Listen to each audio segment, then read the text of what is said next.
when you're psyoped and lied to and fed all of this over decades and decades, a funny thing happens where once those people start telling the truth, you can't tell. When we encounter something like the UFO phenomenon, we're going to have to project our unconscious content onto it. And that, like a lot of people I'm close to, they want to interpret the unknown as evidence of this totalitarian new world order.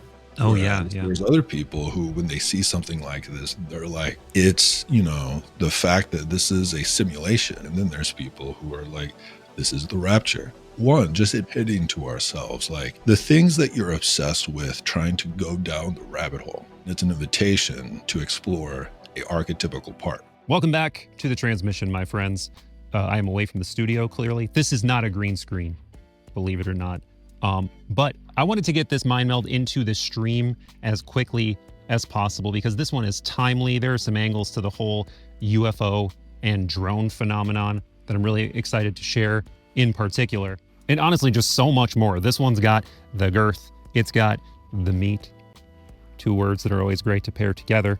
I shall not belabor this intro, but one additional note, Erick is battling some vocal issues in this mind meld, but it is infinitely worth coping with because, as usual, the man is just dropping gems all along the way. Superfluous wonder nuggets. All the links you're going to need for Erick Godsey are in the description.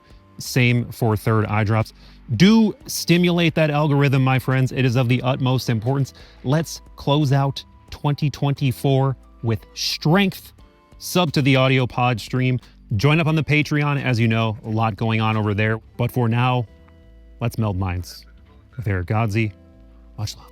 I can't believe the breakneck velocity of the fucking novelty, man. Yeah. Stuff just keeps getting weirder. Things just keep speeding up more and more. And you're one of my favorite people to talk to when I'm feeling this way because you have this toolkit of psychology, philosophy, esoteric knowledge that helps me make more sense of it. And I feel like we just generally, everybody needs that right now. So I'm excited to riff with you, man. Well, I hope that I can be helpful because, it is, it's the most interesting time to be alive, maybe ever. I agree, dude. I agree. It's like even if we just like review the news, from the last month, it's like the quantum chip that could be proving the multiverse is real. Obviously the drone stuff, which we're going to talk about today. Think about how much of a distant memory the assassination attempt seems like now. I haven't even thought about that. I haven't even thought about that in like a month, and that's insane. It's just so much, man. It's just so much. And before I launch into this whole drone thing, I want to know where your head's at with all of this in general. Yeah. So the first and primary thing is that, I've gotten back into meditation, I've gotten away from it for a while, and it feels like, it feels like that's my base camp.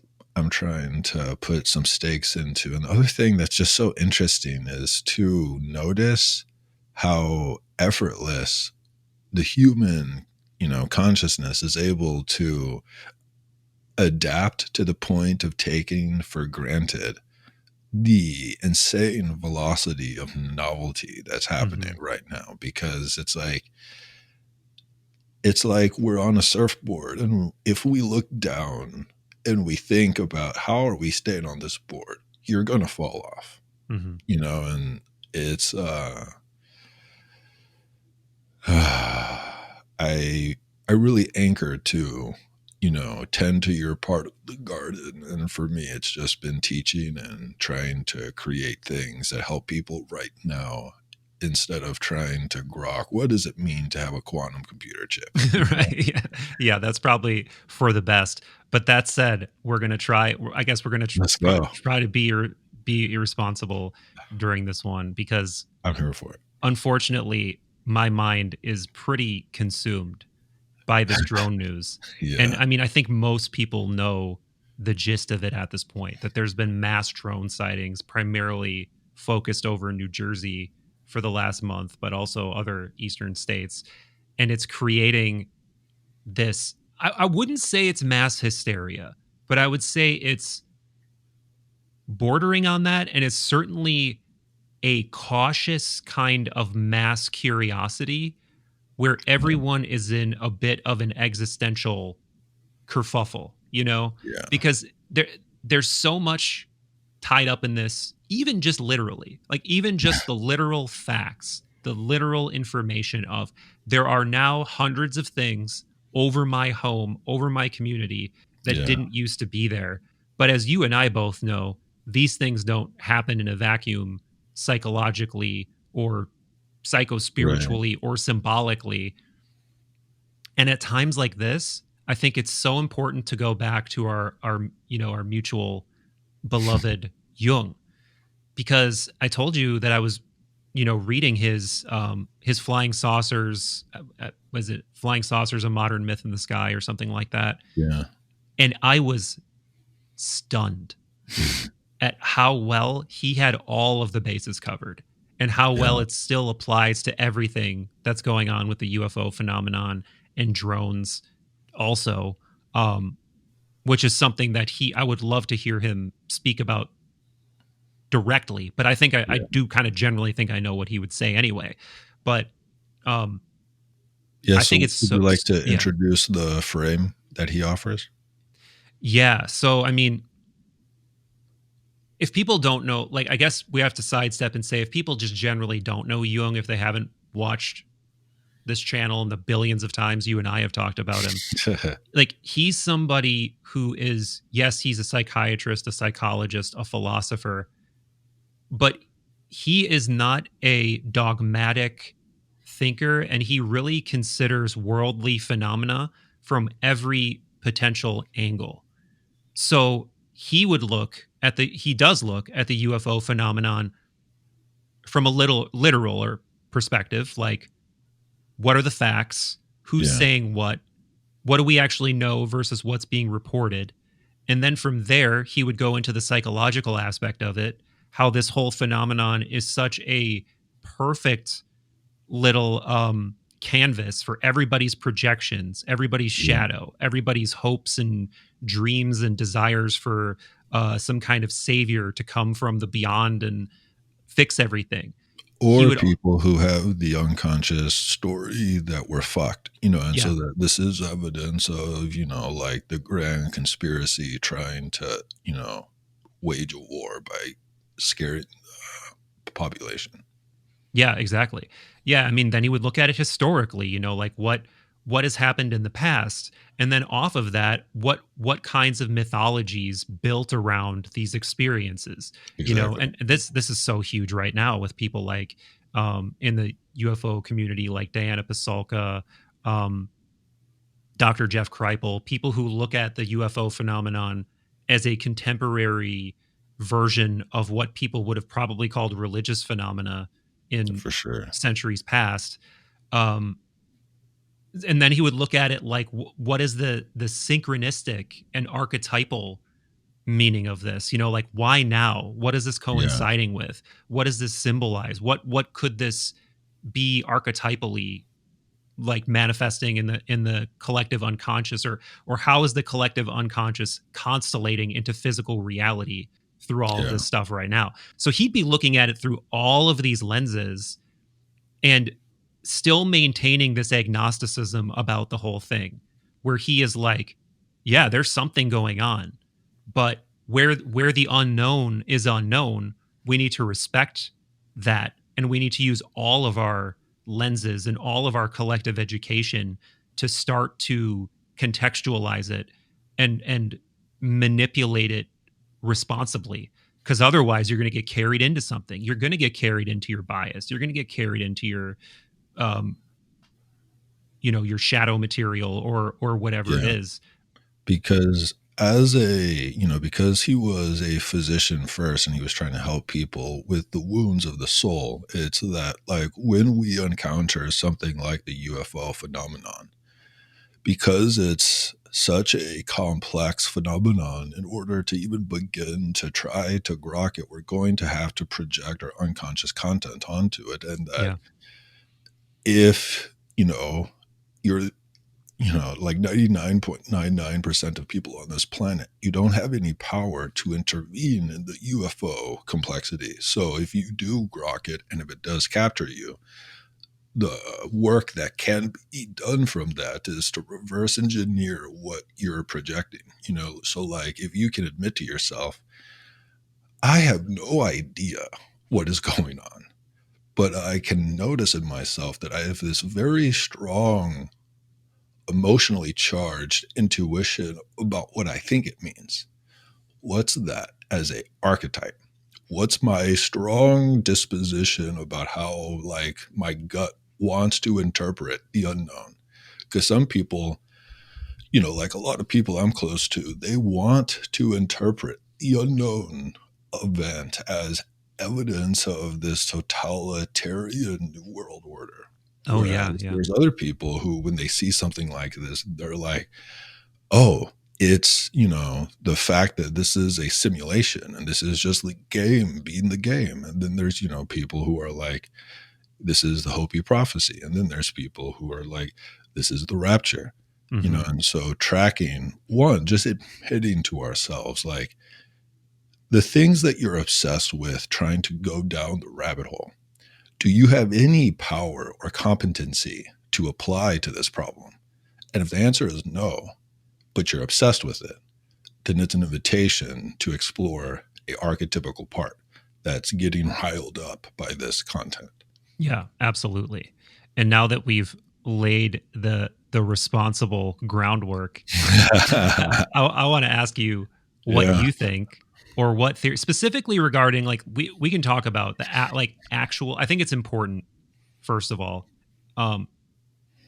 in a lot of ways, this is actually another thing that Jung does perfectly and explicitly in that book, is he distinguishes the nuts and bolts phenomenon of like, there's a thing out there, there's a physical thing out there. He distinguishes that from the narrative, the psychology, and the potential metaphysical or psychospiritual stuff. So, things like people seeing orbs of light, or even just the desire to see orbs of light, where maybe that is a drone, but you're like, no, it's an orb. That's a thing I've been seeing a lot of, or the drones are there to cover up the orbs or cover up, which is something that I think is possible. Yeah. But that said, that's this pre-existing knee-jerk thing that people are doing. But anyway, now having established that there probably is, well, there for sure is a difference between the nuts and bolts and then all of that other stuff. Yeah. The drones specifically, I feel as close to certain as I can feel that this is a man-made, phenomenon that someone knows for sure what's going on. And for whatever reason, the powers that be are not telling us what it is. Yeah, that's my intuition too. So what do you think it is? Why do you think they're doing it? Like, what the fuck? Yeah, so there's a few ways that, like, there's a few frames that my intuition pops up first. The first one is that I think, because I have friends who are deep and they just love the, like, twisted romance of believing, like, the most intense type of conspiritual, like, interpretations of things. Mm-hmm. And so there's the obvious interpretation that, like, the deep state is trying to use, like, public hysteria about the UFO phenomenon to justify not peacefully transferring power so that, they can establish a one world government, and that apparently this has been a mission of, like, a certain subset, of whoever they are. And if that's the case, because it does seem obvious that there is that there are people and groups within our government that know exactly what the fuck is happening over our own airspace, that if, like, if there was stuff happening over our airspace, especially close to the White House, and we didn't know exactly what the fuck it was, it would not be in the sky anymore. Like that's my intuition, but who knows? So I think one of the things that's interesting is it feels like like whoever are the groups of people who have tried to do things like false flags to get the public to then get behind something. It's like that group and their strategies. I think they're in denial about the power of the internet. Yeah. And that if they're trying to whip up some type of, hysteria that could have worked, 25 years ago, I think they're going to be upset when they see that it's not going to work. They're not going to be able to whip up a mass interpretation of these events to justify,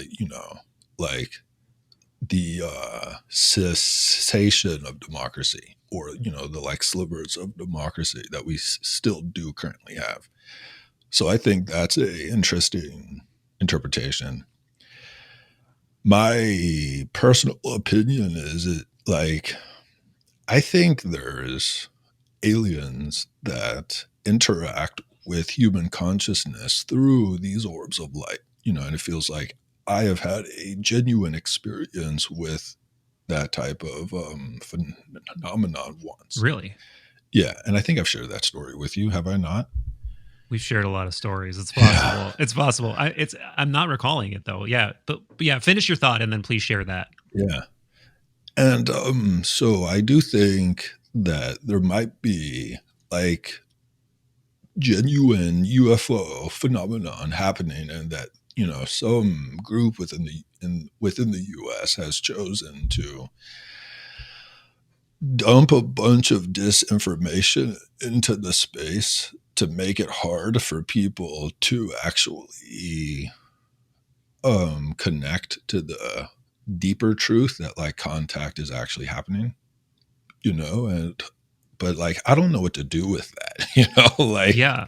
And it's kind of funny because it's just occurring to me now, but this absolutely, I feel like, is making that, if that is indeed the goal, to obscure genuine unknown phenomenon or genuine UFO phenomenon from somewhere else or from a higher intelligence or spiritual source or whatever it is, you're almost drawing more attention to that narrative through this tactic, because now everyone is taught, because it's right there. It's one of the first things I thought of too, that this could be essentially like a flooding the sky with so much junk, so much distraction, so many lights that you can't distinguish between what's a drone, what's a UFO. That any critically thinking person is going to think that. So now there's one narrative step to put in there, and I feel like that's that's short-sighted on their side if that's what they're doing, but I do think that's totally possible. Yeah, and so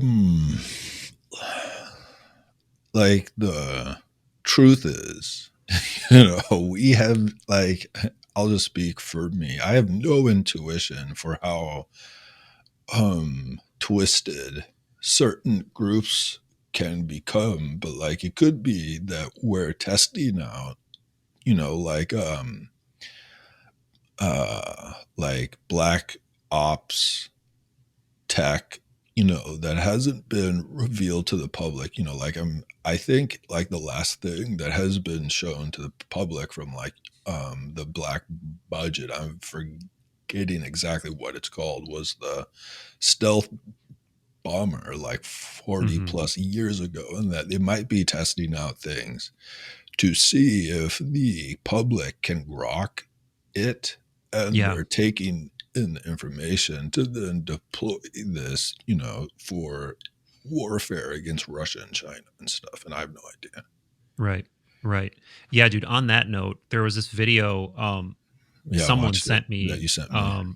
Did I send you the one that was from big defense contractor where they were talking about these materials of the future and how they're going to have oh man, this is crazy. This something in the UFO lore that you may have heard, that I've heard a lot of times is that whenever they recover a craft or recover pieces of a craft, it's made of this material that's almost like skin. It's metallic. It's like metallic skin that almost looks like tinfoil or something, but it's very, very strong yet very pliable. And it's got this like, these hyperconductive properties and all these crazy properties. Anyway, this video from this defense contractor is talking about how we're going to have materials that are basically like skin, and they're going to be able to adapt and change shape as the craft is flying for bespoke reasons or whatever it needs to do. And it sounds exactly like this stuff. So I think the caption on it was something like, tell me you have a UFO reverse engineering program without telling me you have a UFO. It's that crazy. So I'll put that clip up here actually, because it's really stunning if you're at all plugged into this. And this is a well-known, like this is one of the names that comes up all the time at the UFO hearings, on UFO Twitter, on, UFO Reddit. This is like well-worn material that it's like this company almost has to be leaning into it. Things like embed the carbon nanotubes to make conductive structure so that information doesn't flow through a wire next to a structure, but literally flows through the structure. We'll be able to grow or make a structure that, say, is the skin of an aircraft, that inside of that is also contained the sensors or the energy storage or many different multiple functions. New materials that are on the lab bench right now, they can literally change shape on command. They can become almost a muscular material. We could have an airplane that optimizes its shape for the different flight conditions it's in. There's definitely a lot of amazing technology that's there's two ways you could go with that. Is like, this is really a technology that we've developed from the ground up and we are trying to keep it a secret, or it is what it sounds like, which sounds a whole lot like it's reverse engineered black budget UFO shit. Yeah, and the thing, like, there's a great quote by Bertrand Russell where he says, that if we could all read each other's minds tomorrow, the world would collapse. But then if we could survive the week, everyone would be the happiest that they've ever been in their entire lives. Wow. The idea is like, we're so used to lying to each other. And because we lie to each other, we feel insane on the inside because we have all these thoughts that we don't think that anyone else thinks. But then if everyone's, thoughts were out there, it would be so disruptive for a couple of days. But then we would all get used to it because we all have these, thoughts. And it's like, I think, like, the whole model of having a democracy where it's just not honest is just coming apart more and more. Like, I really think that if the people in power knew what the internet would have been or what it would become, it would have fucking nuked California and just taken it off the map, because it feels like it's eroding their power that they get from secrecy. And like, it just feels like more and more shit's being exposed, and that's why it all feels so discombobulating currently. But yeah, like, I really wonder if in our lifetime there's just going to be like a confession of the people in power, especially people who come up now, because, the perpetrators of a lot of these crimes are now dead. Mm-hmm. Where it's like, can we just have like a mass confession, where like the people who inherit all of this information when they get elected, just, there's like a live stream on X for a week where it's just like confession after confession. Like, I think that could change the world, but, I also recognize that that's probably naive as fuck.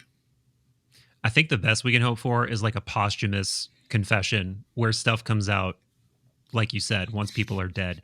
I mean, it is crazy though, man, because you do get what feels like a staggering amount of honesty. But what's funny is when you're when you're psyoped and lied to and fed all of this bullshit over decades and decades, a funny thing happens where once those people start telling the truth, you can't tell. Yeah. And that's another part of this whole equation too, is like, I mean, we basically floated the psyop theory without saying the word psyop, is that this is something that is preparation for something else. This is something that's covering something else up. I mean, these are what psyops are, but also an example of something that is apparently truth, that seems truthful to me, is when you got all of this black budget psychic spy stuff dumped onto the public. You know, all the remote viewing stuff, the stuff that eventually happened with Monroe Institute, with Gateway and everything. That stuff is so outlandishly outside of the norm for some people that they're like, no way, this has to be a psyop. But I didn't even tell you this. At my Monroe Institute retreat, Joe McMoneagle showed up as like a surprise guest, and he is the most world-renowned remote viewer, and he's the last living member, I believe, of all that Project Stargate stuff. Oh, wow. That's cool. So he came and like regaled us for hours of just like, you know, all these amazing stories, like stuff on TV, dude, that he did in front of audiences that if it's fake, all the people involved are amazing actors. There would have had to have been tremendous planning to like pull this shit off, or it's just really what it seems like. And that guy can actually remote view like to a level of accuracy that is ontologically destabilizing, dude. Like he's a, so for people that know who he is, you've probably seen this stuff, but he is like a trained drafter. Like he can draw extremely accurately. So he draws better than if I had a picture in front of me and I was like copying it onto a piece of paper. He draws remote viewing targets better than that. Like it's crazy, man. Like one of the clips, I can't remember the name of the TV show, but it was, you know, it was not like a woo-woo show. It was a show that's like I don't know, like a daytime Inside Edition type show or whatever, where they set up this whole thing to try to, you know, test his remote viewing skills. And he knocked it out of the park so insanely. But one of the things that blew their mind even more is while he was doing it, it was at like a shipyard or like a pier. And as they were doing it, this massive ship was coming into port. And they were like, oh, maybe this will be confusing to him. Like, you know, if he's trying to remote view this place and there's this huge change in environment with like a massive structure coming in, and he nailed it. Like, he's like, oh, there's some kind of like large object. It was crazy. Wow. Yeah. So man, that reminds me of, you know, like where you talk about where like the results of the experiment are so good that it becomes ontologically destabilizing. That's what happened with me when I started to study the research that we actually have on reincarnation. You know, and I think it's out of the University of Virginia or something, where it's like, if you respect the scientific method and you're not dogmatic, we now have sufficiently good evidence that the reincarnation question seems to be not even a question that it happens, but now the question is, you know, how. But like that changed my worldview, you know, and it was like, it's so interesting to me how I have a degree in psychology and I've been, you know, studying and reading psychology books like every day for 10 plus years. And there's still so many like super interesting like books that I'll find where it's supremely good evidence. And it's like, this was never talked about, you know, like this reincarnation stuff was never talked about. And like this remote viewing evidence is like never in college. And it's like, there's just so much out, you know, like I constantly feel like I'm just like that I'm learning myself into feeling more and more like a child. Yeah, you dude. know, it's, yeah. Yeah. Yeah. And I, you know me that I'm not Mr. Throw the baby out with the bathwater. Just embrace the woo. It's all real. Fucking just, pour yourself a nice tall glass of Delulu chocolate milk and just let it run down your face. I'm not that person. Yeah. Now, with that being said, I think we have been collectively gaslit to a level that is forcing us to be ontologically destabilized, because there is overwhelming evidence of remote viewing. There is overwhelming evidence of reincarnation. There is overwhelming evidence of near-death experiences. There is overwhelming evidence of ESP. Like all of this shit, man, like the level of studies, like forget about what I have experienced personally with like, going to Monroe, having an OBE, seeing 25 people in a room all come out of a meditation and say, oh, I had that very similar vision to what you just had. I'll just throw this in quick again. I've talked about this before, but I don't think I told you this.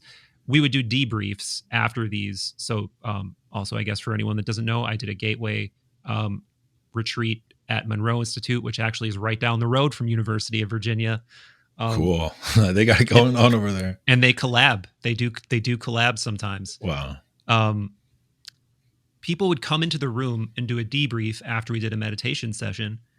And at least probably half a dozen times, someone would say something weird. Like, I had this vision of all these cups on the ground for some reason, just like cups being filled with liquid. And then someone else would raise their hand and be like, I had something really similar to that. Like, where you would have these, I don't know what you call this, like shared consciousness of things where it's like, sure, anything could just randomly pop into someone's head and maybe that's a coincidence. But when it's so random like that, it's not just like, I thought about a dog or I thought about like my mom or something. Like, it's not like that. It's glasses on the ground. One person, there was one time where people all had very similar, like violent imagery. Like, my point is just that I've personally been close enough to enough weird shit in terms of consciousness that I have a hard time dismissing it. But when you really start digging into the psi research, have you heard this telepathy tapes podcast yet? Oh man, I just started getting into that, and I don't even want to like broach it too much, but it's yet more evidence that when you hear it, it's just like either this is an insane hoax or it's what it seems like. And I'm way more warm to it being what it seems like than it being some massively string pulled hoax by the creator. Yeah, it's like my intuition is that my entire life, up until a couple of years ago, was like I thought, because I believed that this is a random universe without a God and that consciousness is just an evolutionary byproduct of, how chance has bumped up into each other on this planet. Like, it was such a dead, like, model of life that had like just no room for myth and for evolution in a like what's the right way to try to say this? It feels like as I am letting that like dead worldview kind of like melt off of me, like how a snake will shed skin. It feels like in this new frame that I'm cultivating is like, there's a bunch of human capacities that we have been disconnected from because of that old skin, like remote viewing, like out-of-body experiences that can actually like reflect true information about the collective unconscious or about the future, that it feels like my intuition is that humans have capacities that we've been disconnected from for a long time, that like we are going to have to stumble in the dark trying to initiate ourselves into these new skills. And, it's not fair, but it is the task that we have, because we don't have a lot of elders who are connected to wisdom traditions. And it feels like, I shared this with you before we got onto the podcast, but it feels like kind of the obligation of our generation is the people who are able to connect to like a new worldview that actually is open, to things like reincarnation and such, that like we have the moral obligation to try to stumble, like in the way that Carl Jung stumbled into the darkness of the unconscious, and he didn't have anyone to teach him other than his own connection to his intuition. Like, I think it's a calling to us, like at least to me, I feel called to really explore these states of consciousness because I don't know, it feels like it's almost the call to help the future generations. Because the thing that's so wild, man, is like the kids who are incarnating now are going to face the most insane landscape of trying to make sense of what is true that has ever been the case in recorded history. And so if you believe in reincarnation, these kids who are coming in now are fucking like brave. And yeah, it feels like, I don't know, I feel called to really like not just read about this stuff, but to put myself through initiations to try to grok this shit so that we can give the generation that's coming in just, like a fucking walking stick as opposed to us just crawling. Yeah, one of the most pernicious things that is implicit with growing up in a materialist worldview where all of these ideas that we're talking about are seen as absurd is therefore it makes any kind of consciousness-based knowledge acquisition absurd. Like how insane. Like the way that you gain wisdom is through empirical measurement only, scientific method only. Going into your own mind is not valid. And there's and let me say there's a lot important that you learn from thinking in that way, and you can absolutely delude yourself for sure just by through the veneer of going into the mind, right? Like not really going into the mind beyond your bias, beyond your ego, beyond your subconscious tendencies. But underneath all of that, there is, I don't know to what extent. I don't know if the Platonists are 100% right. I don't know if Jung's 100% right. I don't know if it's the Buddhists, but what they all concluded independently of one another is that you must go into that realm.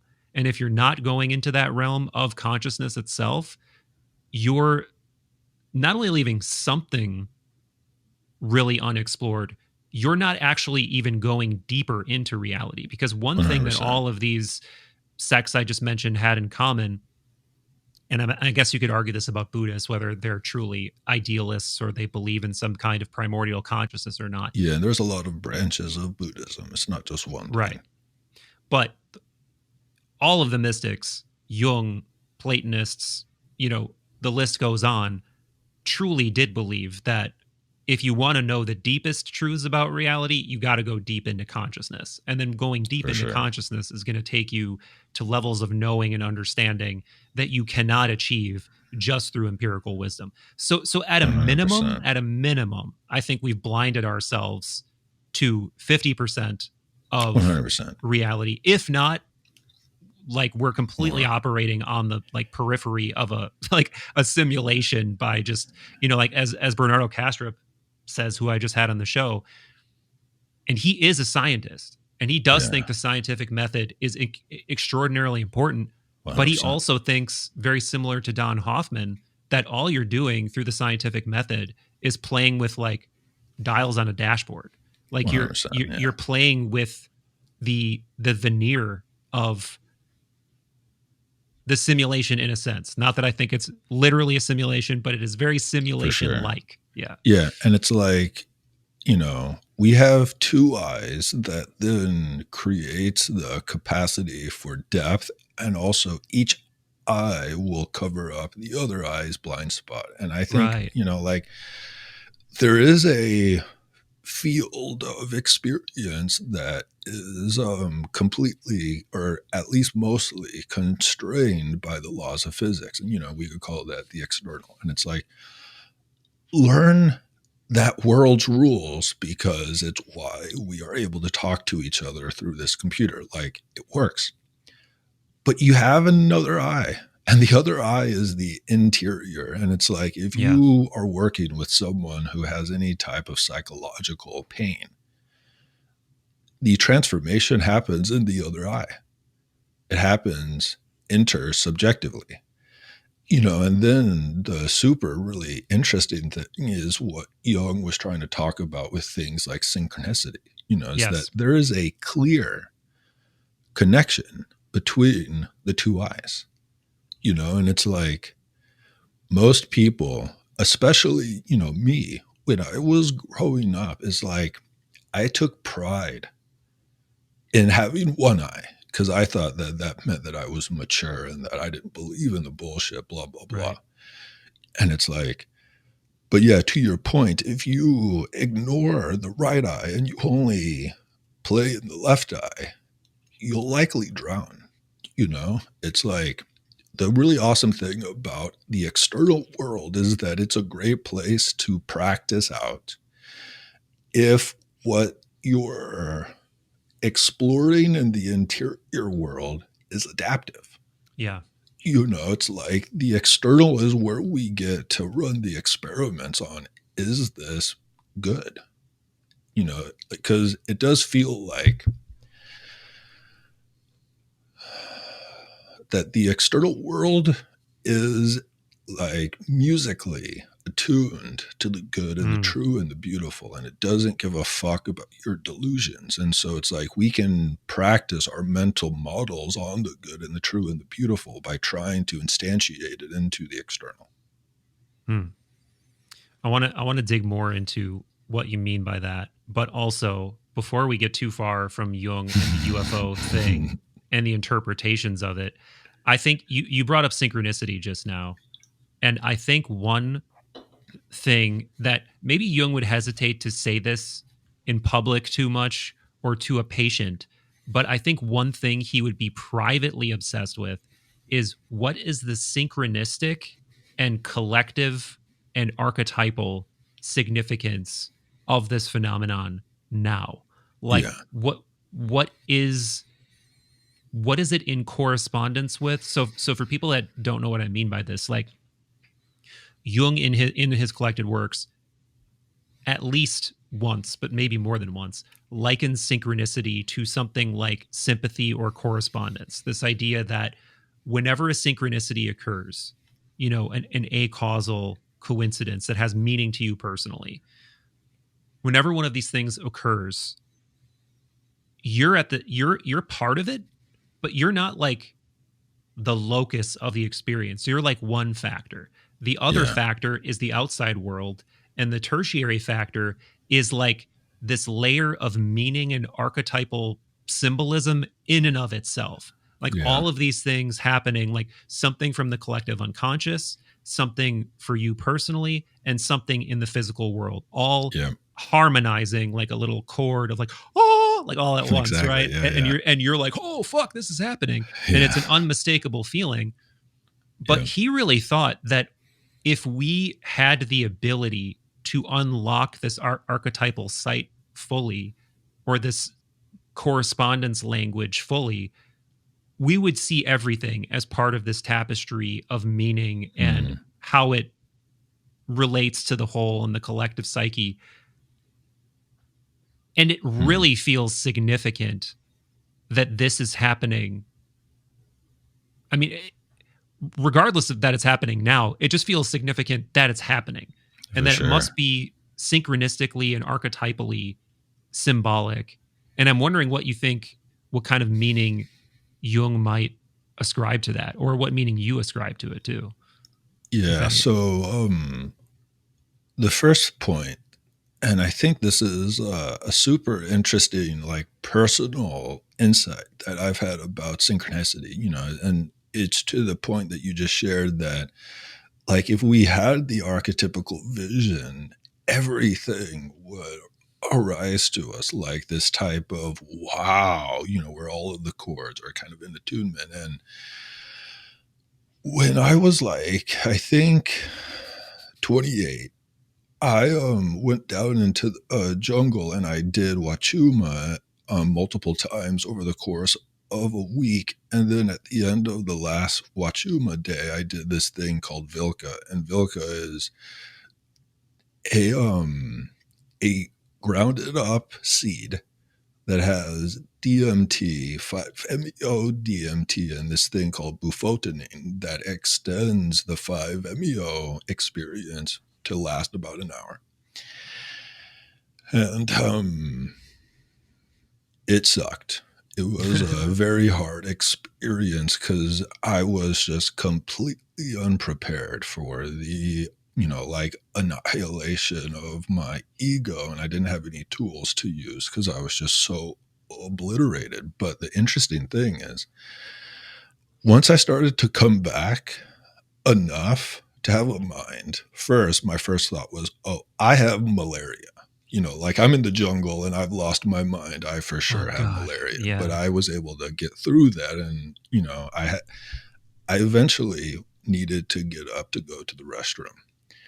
And it's like, as soon as I had uploaded the intention of getting to the restroom, every movement I did that corresponded with that intention arrived in my nervous system as the synchronicity of synchronicity. Wow. And it was after, like, the fifth synchronicity, which was when I had gotten to the edge of the bed and I had put on my shoes, where I had the, like, metacognitive thought. It's like, oh, this is the architecture of psychosis. Yeah. That there is a mechanism in us that can notice the epiphany of any time our intention perfectly aligns with the nature of reality, and it works. Yeah. And it's like, it does feel like, the Joseph Campbell quote, that the mystic swims in the same waters that the madman drowns. Is it feels like when the unconscious capacity to tune elegantly what arises as synchronicity, when that thing gets too loose, I think that we get something like schizophrenia. Oh, for sure. Yeah. And it's such it really felt in that moment that I was witnessing, like, oh, this is a core somatic mechanism that can get overwhelmed, which, so that's just an interesting thing to note because, I think, like, in our healthy consciousness, there's something in the unconscious of each of us that is elegantly tuning the synchronicity knob. Yes. And it's like, I'm glad that it works, because it has to. Yeah, or else it's psychosis. But so what I sense, and it's impossible for me to know what Jung would think, but that my intuition is that I think with the arrival of the internet, that we're at the, first couple of moments of a completely changing world paradigm, because if you look at history, it takes roughly, like the last one took like 400 years for it to click. But things are changing faster. And so I think we're like 25 years into this new, like, paradigm, which is still just the start. And it feels like a byproduct of this new paradigm is we're going to be completely overwhelmed with different competing stories about what's true. This is, what Vervaeke calls the meaning crisis. Yeah, right. And that the UFO phenomenon is like the perfect synchronicity to reflect back at us how we're going to each individually navigate the next 20 plus years, and it's like, how do you investigate a complex phenomenon that's too complex for you to map? And is the gut reaction, oh, this is, evidence of the deep state trying to, conquest us all? Or is it, oh, this is the rapture? Or, this is so cool, man, everything's about to get fucking chaotic, like what's the core intuition? And then also, is the response to this to try to responsibly investigate it, And I think one of the things that's super interesting for people to experiment with is, it's like, whatever you think is happening, try to make predictions about what else will happen, and then put those predictions into your calendar app so that you can actually get feedback on, is your predictive model accurate at all? Because the thing for me is that, like, when Trump won the election, I know a bunch of people who they're freaking out. Like, they think it'll be the worst possible thing that has ever happened. And like, that might be true. But I think for each of us, if we want to actually try to improve how we respond to the unknown, we should try to make predictions off of our strong gut senses about what we think will happen, and then review those. Because one of the games I've played with my friends who are big into conspiracies, and if they're listening to this podcast, they know who they are, where when they're super convinced that something awful is about to happen, I will deeply recommend that they write it down and we both put it into our calendar. And then I text them on that day. And so far, 100% of the predictions that they've tried to make have been wrong, and it's like, if you're not willing to, like, Jung has this great quote, and it's like devotional observation to the unconscious is a type of nourishment that will almost guaranteedly get it to start to cooperate with you. But it's like, most people don't want to observe their unconscious because it's really uncomfortable. Yeah, they'd rather. I just got this vision of it like standing behind them, controlling. Rather than try to orient your conscious mind toward the unconscious.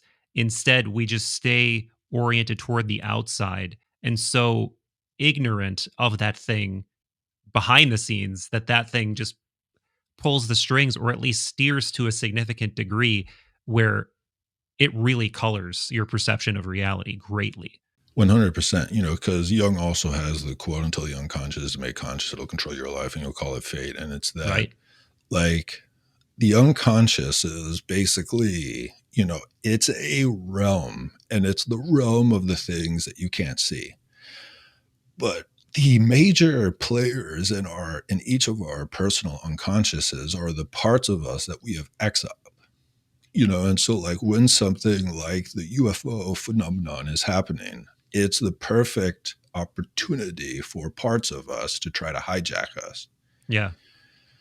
But if to go back to that quote from Jung, it's like, if you like devotionally seek to observe how your unconscious does what it does, that it begins to feed your unconscious in a way where your unconscious will start to cooperate with you. And this is the essence of, like, people doing parts work. It's in our culture, we're basically taught to think anyone who talks to themselves is insane. Yeah. And anyone who thinks that there are multiple parts is insane. But I think it's the opposite. I think if you don't have a practice where you try to talk to your parts, that's to be sick. And if you think you're one person, that's just to be delusional. It's like, and so to come back to your core question, like, I think the synchronicity of this event in the collective is that this is like a lightning rod moment for each of us to get an insight into what is our current unconscious instinctual response to the meaning crisis that's, happening. Yeah, I think that too, for sure. And it also reminds me a lot. Well, one angle of this, I guess we haven't looked at yet, that Jung alludes to in his book, but also McKenna would talk about, is that consciousness itself can present like a UFO. And you with McKenna, everyone's going to jump to like the psychedelic side of that, and yes, for sure. Like when you are in the throes of a deep psychedelic experience, the other can come in such a convincing way that it seems truly alien, and you can't even recognize that it is part of. And let's not even go as far as to say that it is you, but it is a part of the very same tapestry of consciousness that you are a part of. And consciousness itself has the possibility of presenting itself as some kind of unexplainable phenomena. Yeah. And I do think that could be happening with some elements of the UFO, UAP, paranormal that's going on. Particularly things like orbs, particularly things like, that don't seem to be material, but are viewable, and they don't obey the laws of physics, and they often have a psychic component, right? Like people feeling like they're getting a message, or even seeing something like a light being instantiated in front of them. And as out there as that sounds, like, I mean, I know people I trust to a pretty high degree who have had experiences on that spectrum that I would not dismiss, that don't involve psychedelics. But one of the things that I think, in terms of the synchronistic and symbolic and archetypal elements of all of this stuff, Jung would talk about how, it's no coincidence that one of the most common shapes of these luminous beings that people see is like a disc, is like a circle, or like what he was obsessed with, a mandala, right? Yeah.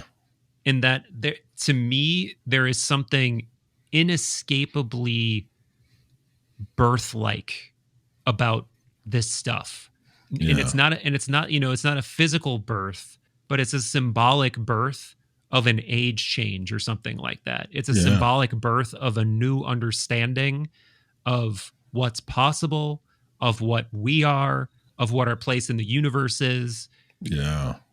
And I think there's only so many ways that can present itself, right? Like it can present itself like a religious experience. It can present itself like a technology that's so far beyond your understanding that you can't even make sense of it. And it seems like that is happening over and over and over and over again through various manifestations of novelty. And I think this might be the peak. I think the UFO thing might be the peak version of that, because there is nothing more transcendent than that, other than like God, angels, demons, stuff like that.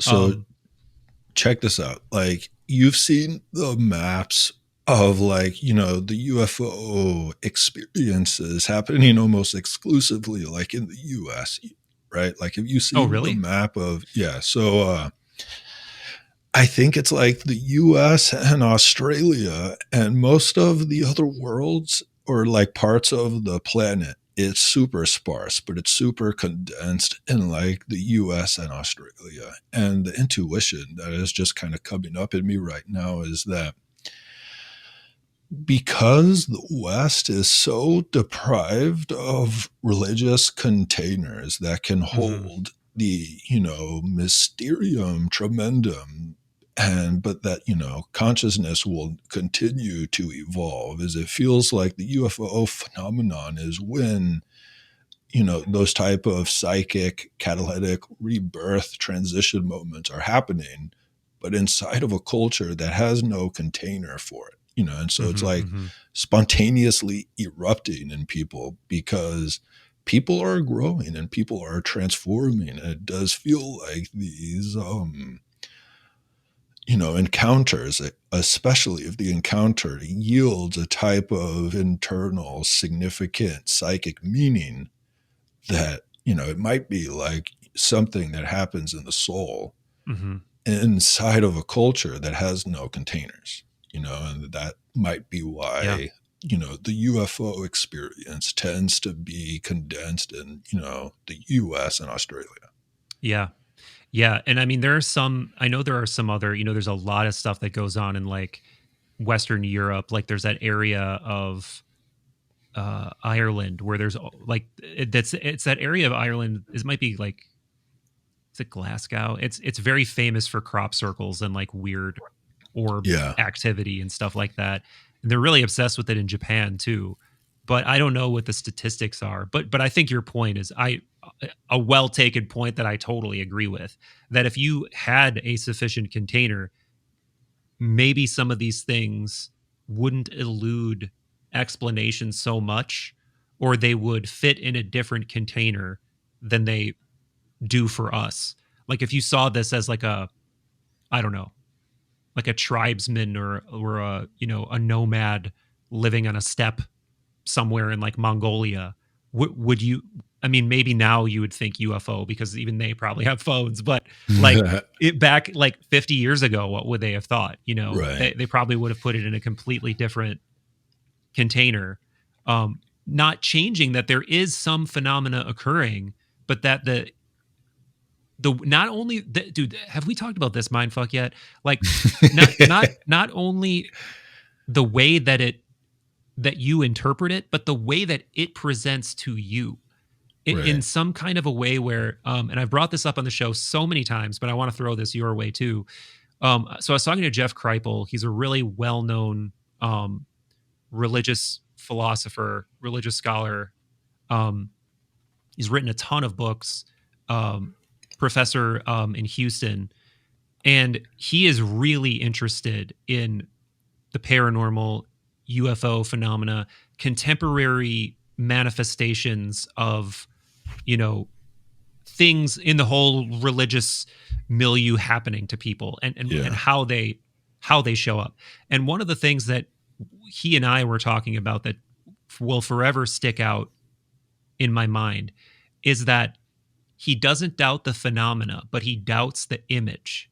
And then we got into this whole conversation of like, dude, cool. then what is showing you the image? Like, and like, we can talk about like, oh, well, time goes by and you start to project things onto the image.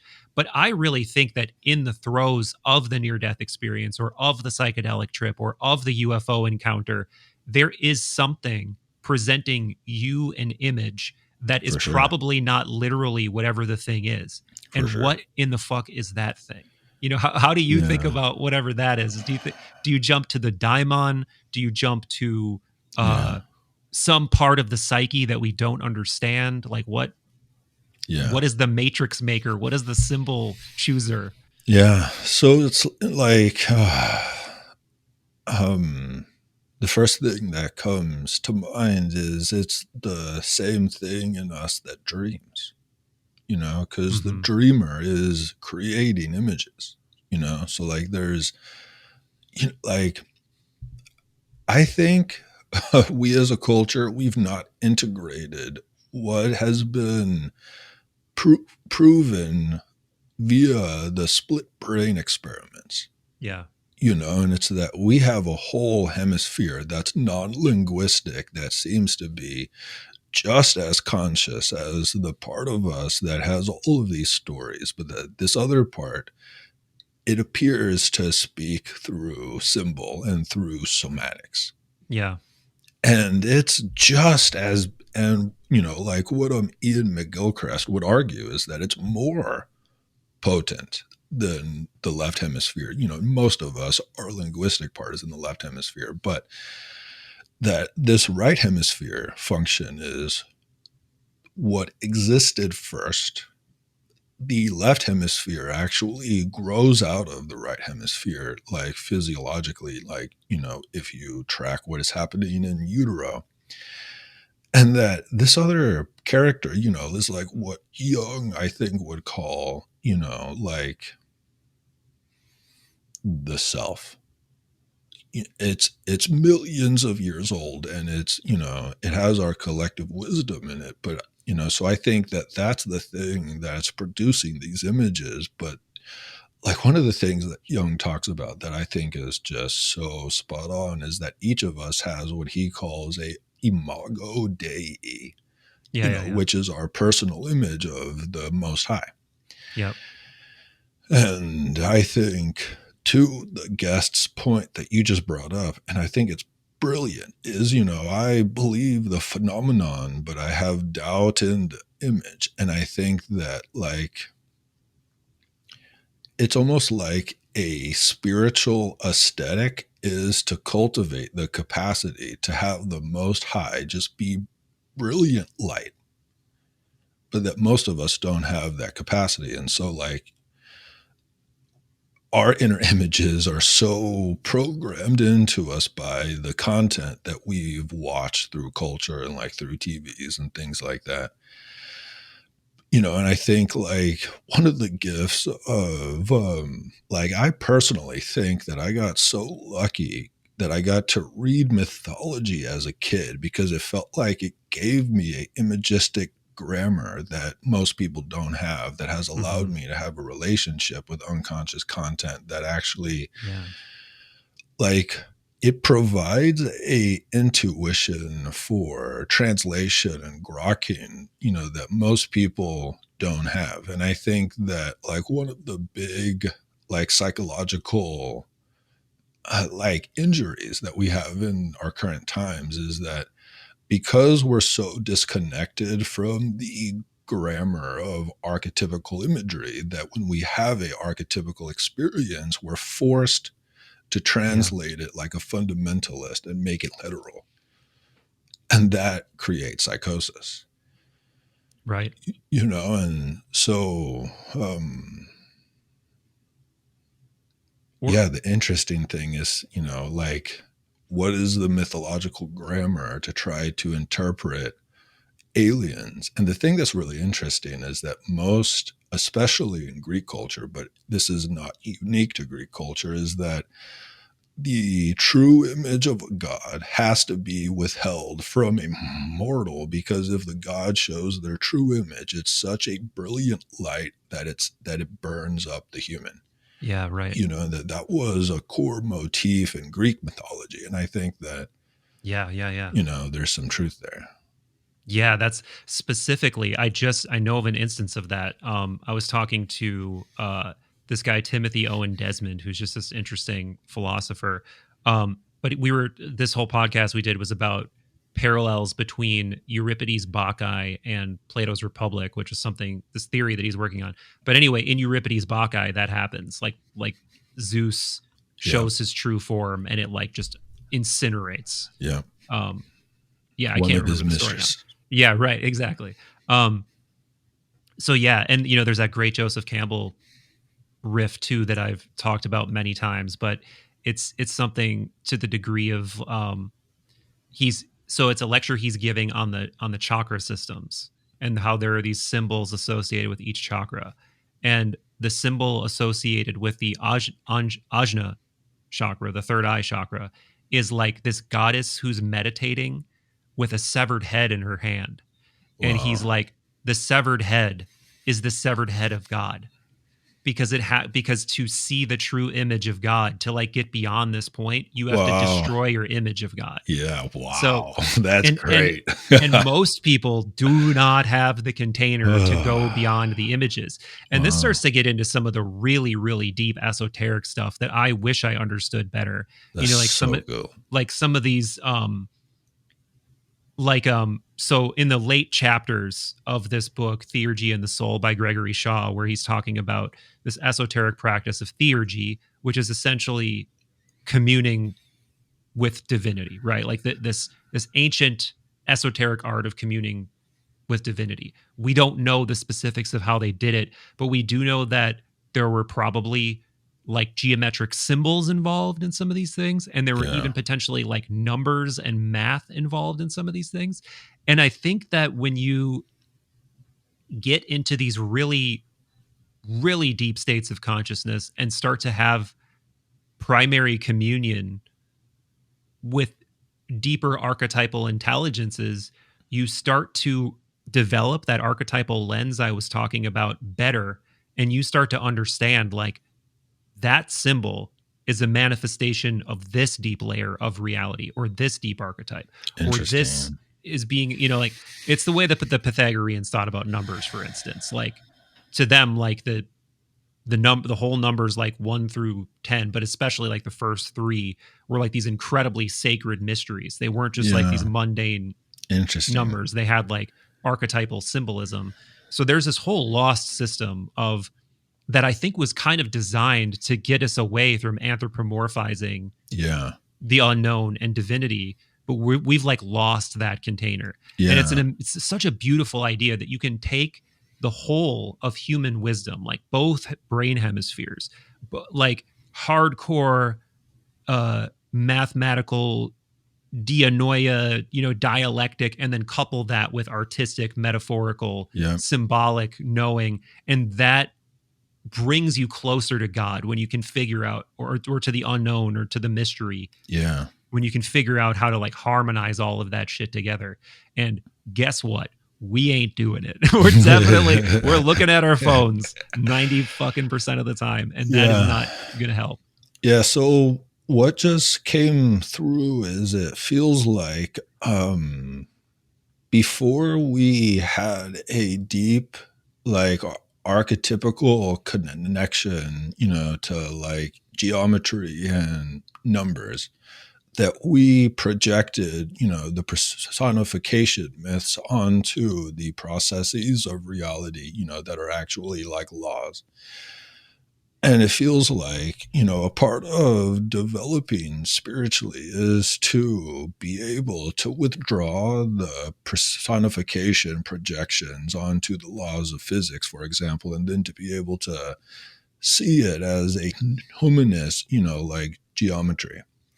But it feels like the entire pantheon of myth that involves, like personification, those are the proper symbols to understand the unconscious dynamics that unfold between humans, because there's a really interesting model of parts work that I just learned about like a month ago. And one of the core axiom is that each of us are an incarnation of the divine into a unique individual.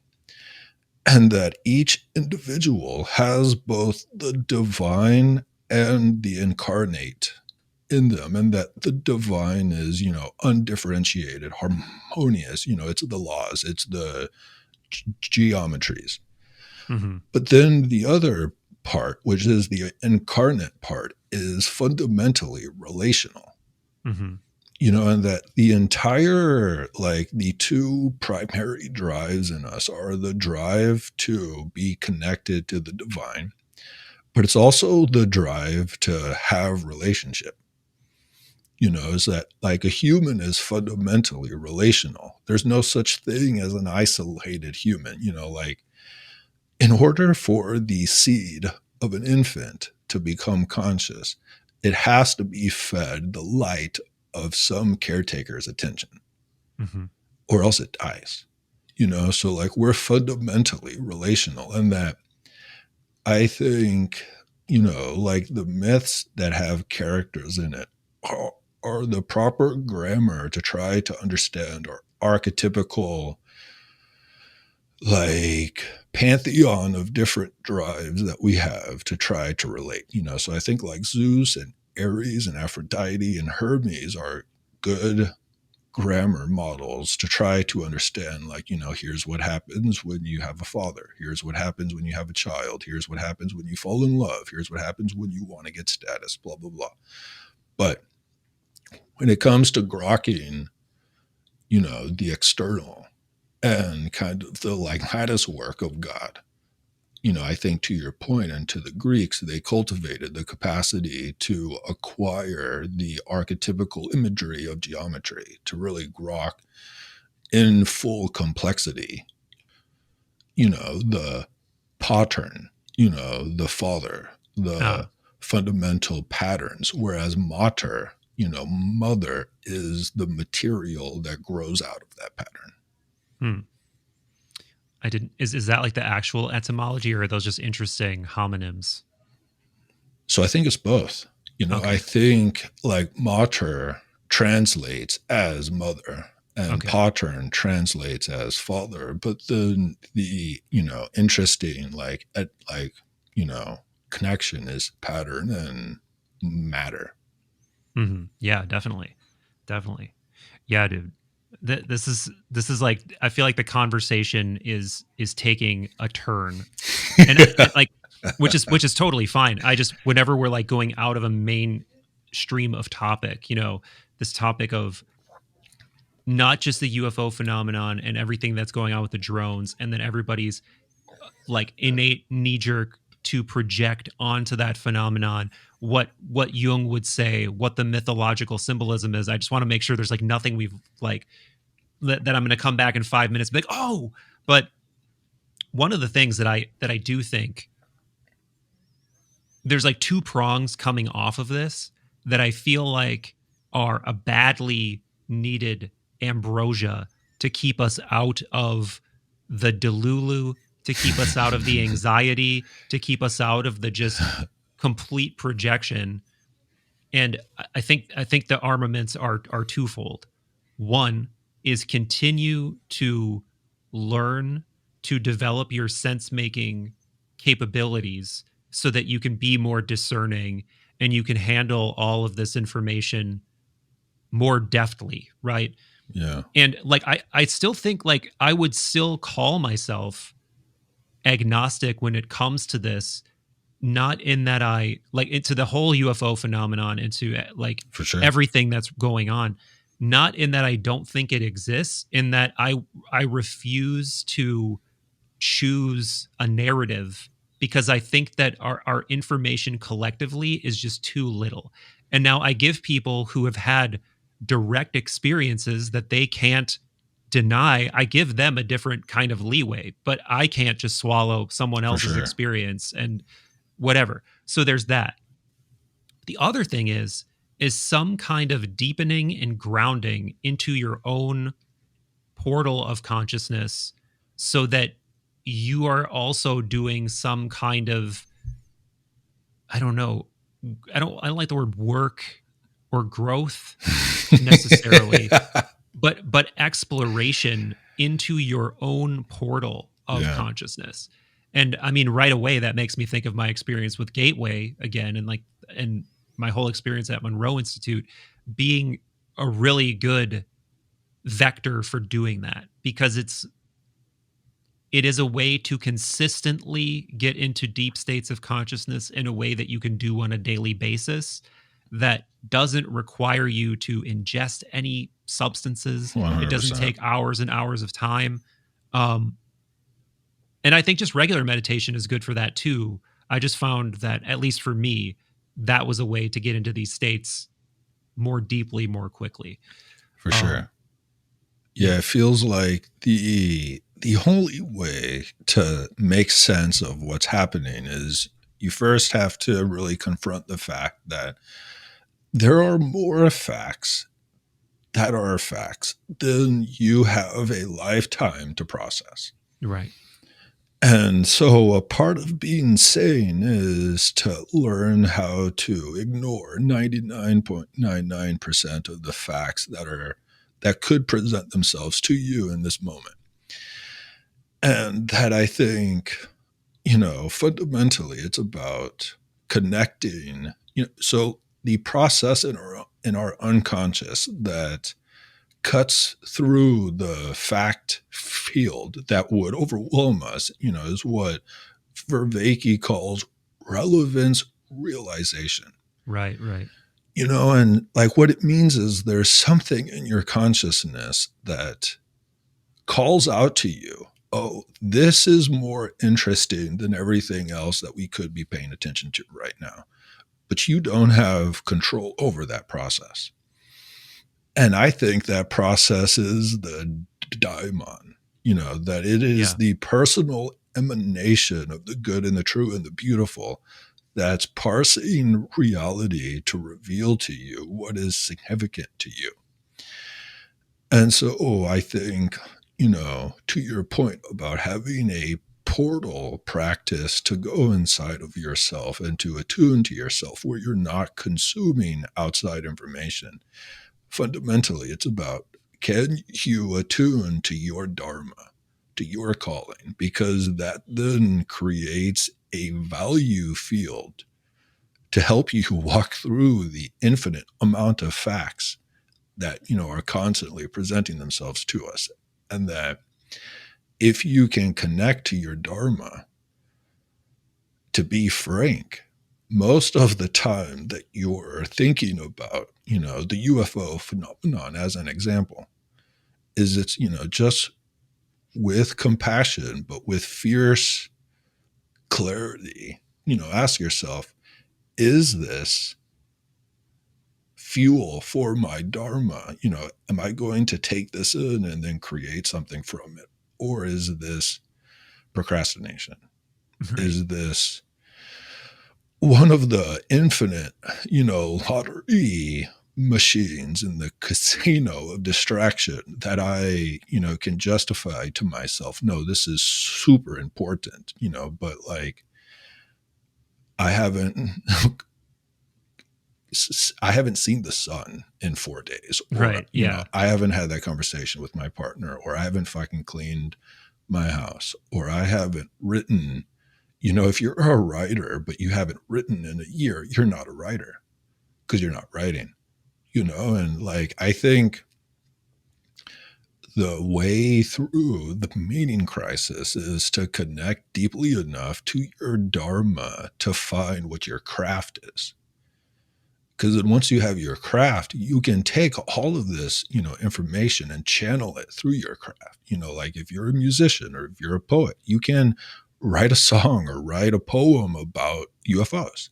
Mm-hmm. And that's how you can start to digest. Like one of the jokes I share with, the people who are interested in, trying to live a life connected and lived from their Dharma is that if you don't have a creative practice where you're consistently creating something, but you're consuming interesting information, you're constipated.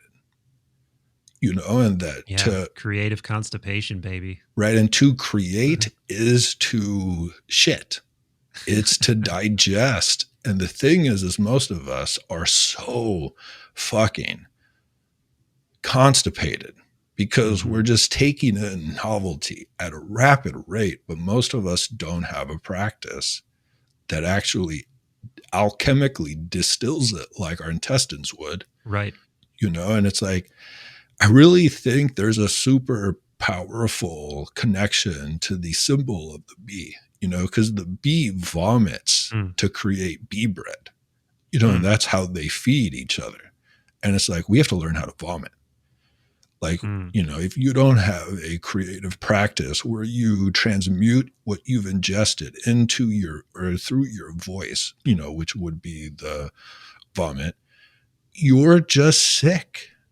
And it's like, if you feel completely overwhelmed by what's happening, you probably don't have a creative practice. Totally. Yeah. The pooping and vomiting, I knew you'd like that. May not be the most attractive, but it gets the point, like the important point across that it is incredibly natural. And it's this natural yearning that you and I both think everyone has to because let me put it like in a bit more of a mythopoetic way, is if you get down with the idea that you have some kind of purpose, that you came here, that you're here for any kind of a reason, clearly that requires you to do some things and have some output. And that output may be a limited or poor distillation of whatever this grand thing that is the essence of you really is, but it's all you got. It's all you can do to try to develop some way to create like these unique emanations that create that feedback loop that the bees have, where they're both creating and consuming and sustaining one another through 100%. those creations. And that is absolutely a kind of sustenance that people need and is way too short of a supply right now. Like there's no doubt in my mind about that. And please. No, yeah. And I was just going to say, just the points about like where you dumped cold water over me and a lot of the audience, like in a sense of like questioning, what is this really helping by me obsessing over all of these worldly events after a certain point? Like, fucking touch grass, like go like and go like lift weights and do that kind of stuff too. And like get back in touch with like the carnal reality that you might be ignoring through fixating on these things. But I mean, I think there's a lot of people who aren't taking it to an unhealthy obsession point. No, for sure. But, and the fact that you're creating podcasts from it, is like a clear reflection that you're vomiting. So thank you for your vomit. Oh, anytime, baby. Anytime. But like one of the things I want to zoom in on is like, if there's anyone who's on the fence about whether or not that they have a purpose, it's like, I really think John Vervaeke created a perfect, like Trojan horse for, modern people to trip into their calling. Because if you actually study what we know about perception and cognition, that if you didn't have an unconscious purpose, you could not perceive. Because you would be overwhelmed by the totality of facts that are presenting themselves to you right now. Yeah. But that we have this function in us, which I think is the good and the true and the beautiful, that is the type of computer that it would take to process the amount of relevant information to then pinpoint what's the most useful to us right now.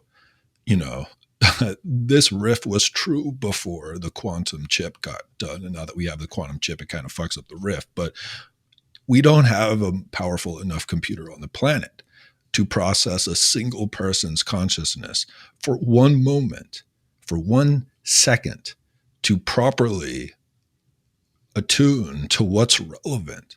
So there's something in our consciousness that is mind-bogglingly intelligent, that is in each moment presenting to us what could potentially be useful. And I think that that is the start of Ariadne's thread to start to pull, to make face-to-face contact with your Dharma, is to really grok the fact that you couldn't fucking perceive if you didn't have this happening, and that it is a inarguable phenomenological confession that you have a purpose.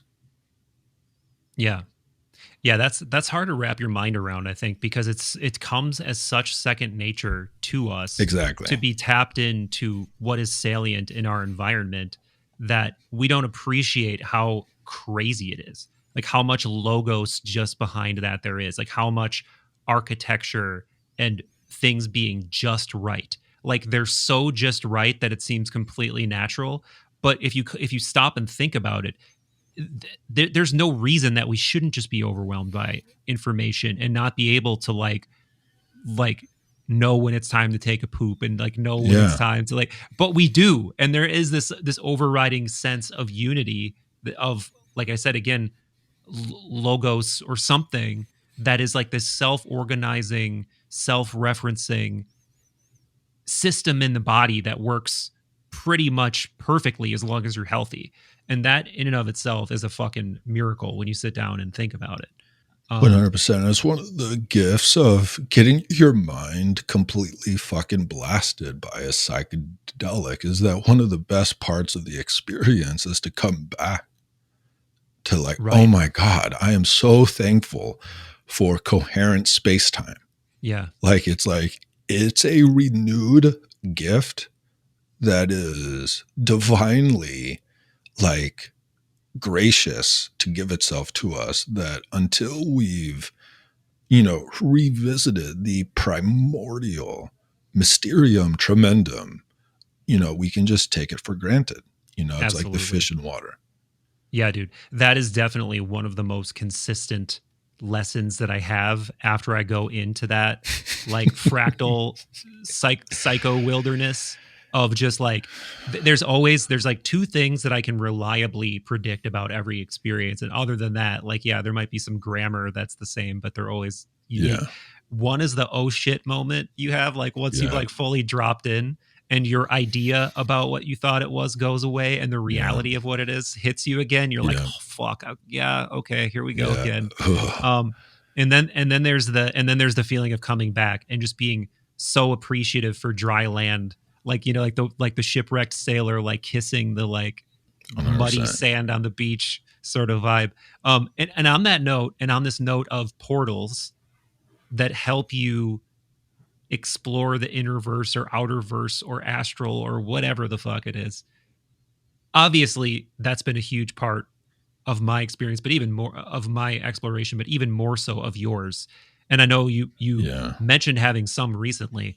So I do want to riff on that. And I kind of want to riff a little bit more on gateway stuff too. But first you. Yeah. So,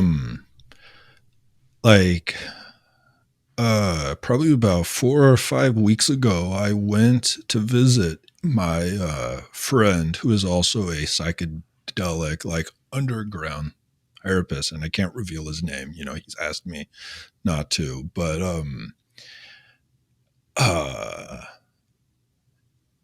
he and I have been working. You know, like he's been my like therapist for the last 3.5 years, and he has kept asking me to like come out to his place and like let's do a proper journey. And you know, so I put this on my calendar like 6 months ago, and it came to pass. And you know, so he and I were talking on the phone like a week before I got there, and he was like, anything you want to do, I have it, you know, and so it's really up to you.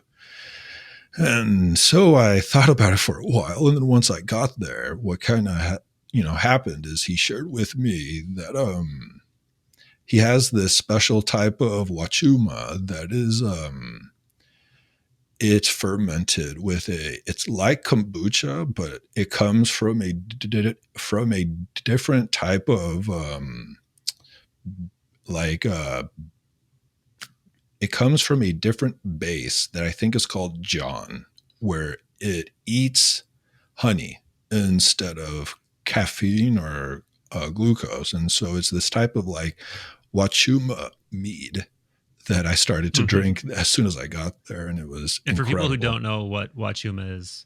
Yeah, so wachuma is, it's a cactus psychedelic that's it's kind of an in-between between like mushrooms and MDMA. You know, is kind of the best way for people to localize it.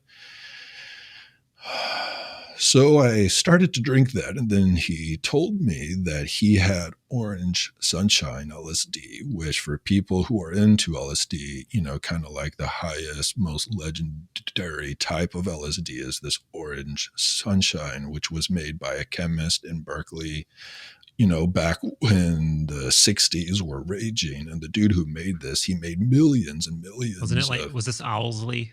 I think so, yeah. Okay. And it's like the highest purity LSD. And I had only done that once, and I did a very small microdose of it, and it was very strong and very good. And so he also really wanted me to try 5-MeO. And this is, I don't recommend this for anyone. Like, this was me really pushing the edges of my experience. And so the day came where we had agreed to that I was going to drink this wachuma, and then I was going to take 260 mics of orange sunshine. And then about 6 hours into the experience, I would do the 5-MeO. And that's insane, dude. Yeah. So I ended up taking 400 mics of the orange sunshine, and basically,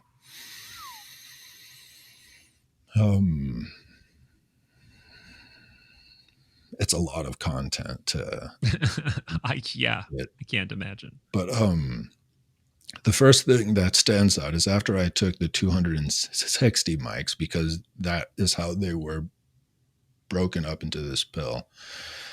About half an hour into that, I got the very clear insight to ask for another half pill. And I was like, are you sure? Like, to the boy. Right. And it was like, yeah. So once I opened my eyes to ask, I saw my hand move, and I had like 6 hands, and it was the most intense visual distortion that I had ever experienced without being on ayahuasca, which is very DMT heavy. And so without getting too deep into the particulars, because there was a lot of things that happened that involved me processing things from like people in my family that, it's not appropriate to share. The essence of the experience was deeply genetic, and that there was this overwhelming sense that somatic content that was like stored in my genetic history that I didn't have personal experience of, but like things that had happened to my parents. Wow. It's like I was stepping into entire like mythopoetic, symbolic environments that were like rooms in their psyches that they had gone through in their childhood and their like adolescence before they had me. And it was like I was like a digesting tuning fork for these, really deeply painful things that had happened to them. And it felt like the phenomenology of what was happening is I was kind of like a air purifier, almost like these places. And then I had some really deep, I've had a lot of physical injuries to my body that have happened throughout my life as an athlete and just being in accidents. And it's like, it's really interesting and kind of hard to articulate, but it's like the somatic, like trauma stuck in those parts of my body also became like entire environments that I could step into and be like the air purifier for. Wow. But the phenomenological experience of being that like air purifier was I had to weep. It's like the weeping was the digesting of the pain in those rooms, and there was a lot of weeping. But it was the I think there's like 3 types of crying. There's the first type of crying where as we're crying, we're repeating something in our story-making mind that's a lie. So it's like, I'm broken. I'm so broken. I don't know what to, like that certain crying that most people are familiar with. But then there's the type of crying that happens when you're grokking something beautiful. Yeah. And there is not linguistic content. It's just like, wow. But then there's a third type of crying where it feels like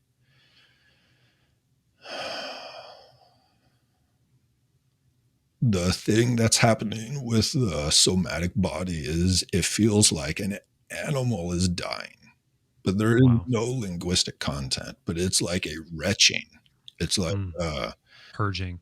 Yeah. And that whenever I'm in that type of crying, which it, it's probably happened to me like 5 times, and 4 of the 5 times was under, a psychedelic, but one time it happened and I was sober. But when that type of crying happens, it feels like my soul is behind it. And it's like my soul is like a compassionate mom. Yeah. Like proud of me. But, it's just complete convulsions and and like once we got to the 6-hour mark and he was like, so it feels like this is about time for us to do the 5-MeO. I was like, I'm afraid. And it's because of that experience I shared with you where I did Vilka, which is a type. Yeah.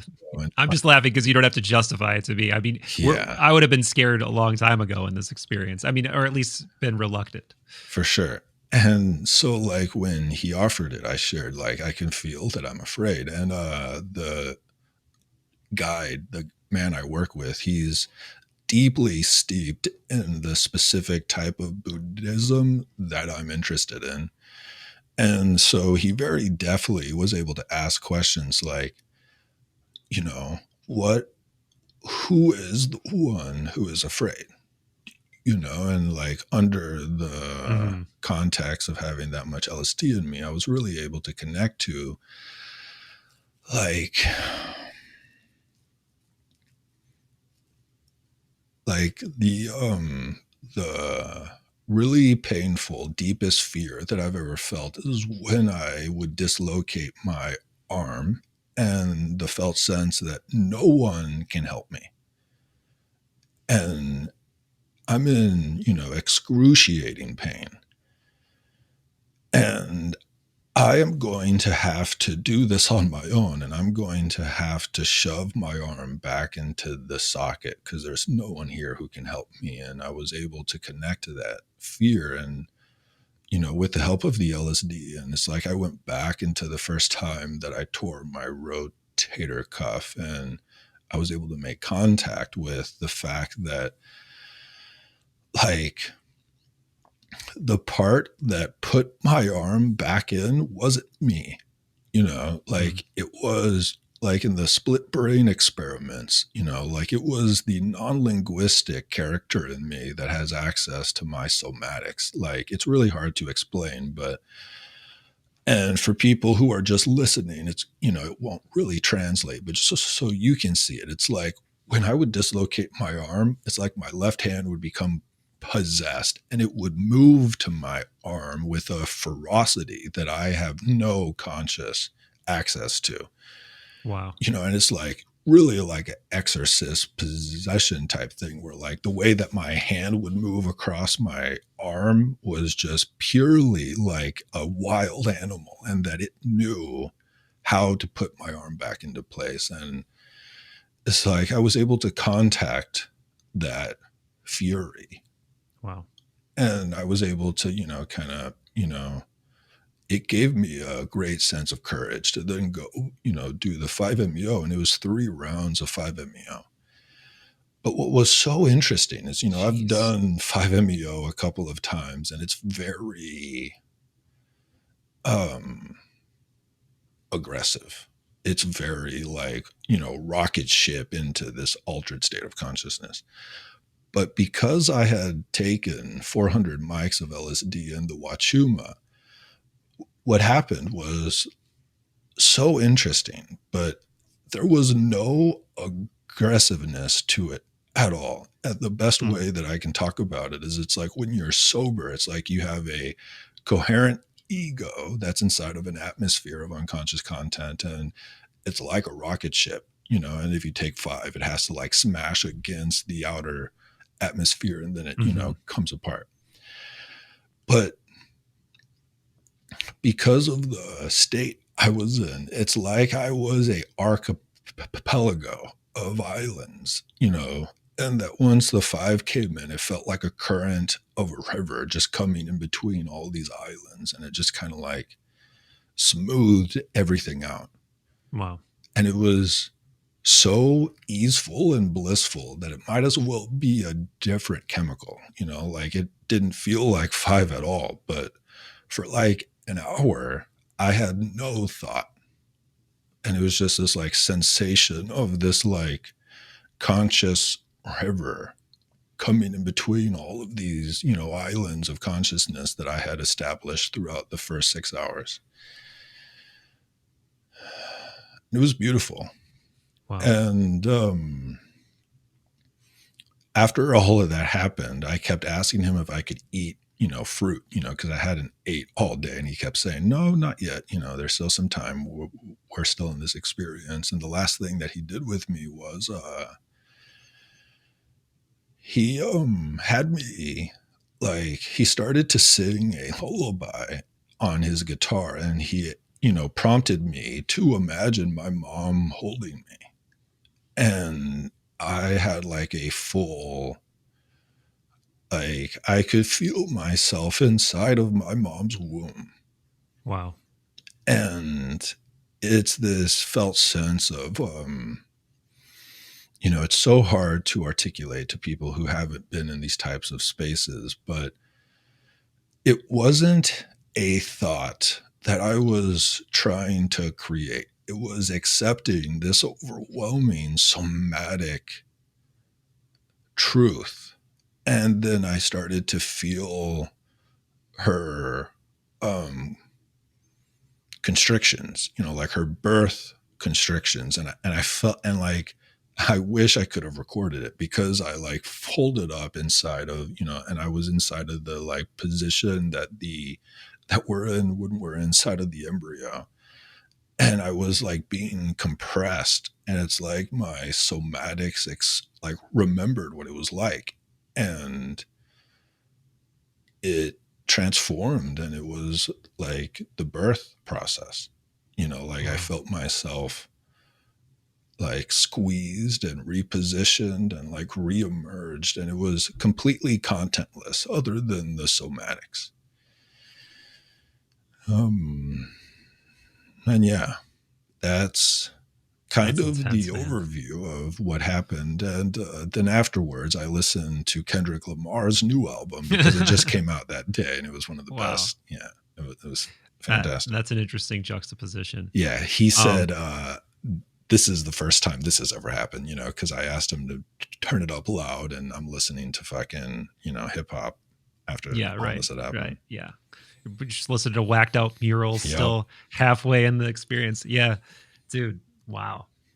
Yeah. There's so much in the wake of that to talk about. This archetype, though, of the being reborn. Like, this is such a powerful archetype in basically every initiatory tradition. But you mentioned Stan Groff before we were talking, I think. And he's this very famous like transpersonal psychologist figure who is very steeped in the work of Jung, was working with LSD and other psychedelics before they were illegal. And he somehow stumbled across this archetypal experience that people would have of literally being not reborn, like metaphorically, like a death and rebirth, but literally going through the birth, like you described. And I don't know if I've ever talked to anyone who has experienced it in such a literal, visceral way like that. And I'm wondering now, what, if anything, do you feel like that gave you, or how have you been integrating that experience? So one thing is that the rebirth experience that people would have with Groff were they were so accurate that if there was some type of malfunction or problem during the birth, that it would come up in these experiences, and then these people would go ask their parents, or would go look at like birth records, and it was accurate, you know. So it wasn't just like archetypical, blah blah blah. Now I'm sure some were, but he definitely has examples of case studies where there were complications that made themselves evident during the LSD, that they then went and checked, and that they had actually happened. Wow. So that just, I want to just zoom in on this real quick, because like we're talking about, this all started with the pretense of like portals that take you to a dimension of self, or of consciousness, or of something else. Yeah. And I think people have an idea of what that means, but I think it means even more than what most people think is possible. For sure. Up to and including, as crazy as this sounds, fucking time travel, dude. Like, yeah. I really think that there's a way that your consciousness can, for lack of a better term, get outside the construct to such a degree that you can glean information 100%. like non-locally in some of these states. Yeah. So like, so to answer your question, there was something that happened in the rebirthing process where I'm going to ask my mom about, but I think, and I'm going to wait until I get to talk with her. But I think something happened during my birth process that wasn't a super big, problem, but there was a malfunction, that happened that I think might be an interesting thing that, Definitely. frankly could be connected to my stutter. But, I'm going to talk to her and see, if there's anything there. But the major thing that it did was it's truly almost impossible to articulate the somatic sense of like I was able, as crazy as this sounds, I was able to connect to like the audacious, blissful hope that was the fuel that animated her womb to create me. Wow. And it's like, like there's the anima. It's like the anima itself or something. 100%. And it was like I was able to connect to both of my parents' love stories that they had through their childhood and their adolescence that came together in my mom's womb to actually create me. And then, so one is just connecting to like the visceral emotion of my creator, of my physical creator, was whatever the animating force was, that animated my mom's womb to create the cells and put them together to create me. Like I'm going to have that for the rest of my life. But then the other one is the profound, all-encompassing love that is present when we're inside of the womb, and to really actually connect to that is a type of antidote to this felt sense that we're alone and that we're unlovable. Like it's like trying to imagine the entire atmosphere that you're in right now in your room or wherever you're at. If you could feel that entire thing was animated by a consciousness that actually specifically adores you. Right. And that it's feeding you and that it's holding you and that it's suspending you and that it's protecting you and that it has a rhythm because it has a heartbeat, and just the somatic connection to that, I think, fundamentally heals a type of amnesic wound that we have. Like one of the biggest lies that we tell ourselves is that we're alone, and that it's like the number one most corrosive, like chronic, like if you identify as being lonely, you're more likely to die early than if you smoke a pack of cigarettes a day, than if you're an alcoholic, blah, blah, blah. But it's like every breath that we take is the result of a massive conspiracy of life to provide us the opportunity to interact with an atmosphere that can breathe. Yeah. There's an entire symphony of conspirators within you that make it possible for you to have a conscious thought, to think that you're alone. Mm-hmm. And there's something about, like this is a whole riff, but I think that like one of the places to plant our flag to really help heal our culture is to reclaim the birth process. Because the current birth process is so fucking disconnected, that like most of us, our birth process was absolutely a atrocity, to the sanctity of human dignity, but it's like if we could reclaim the birth process, people would have an unconscious sense of wholeness because it's inherent in the birth process, but most of us, when we're birthed, we're taken away from our parents and we don't get to come back to them until much later. And that our parents often were given some type of disassociative drug, to get through the process. And,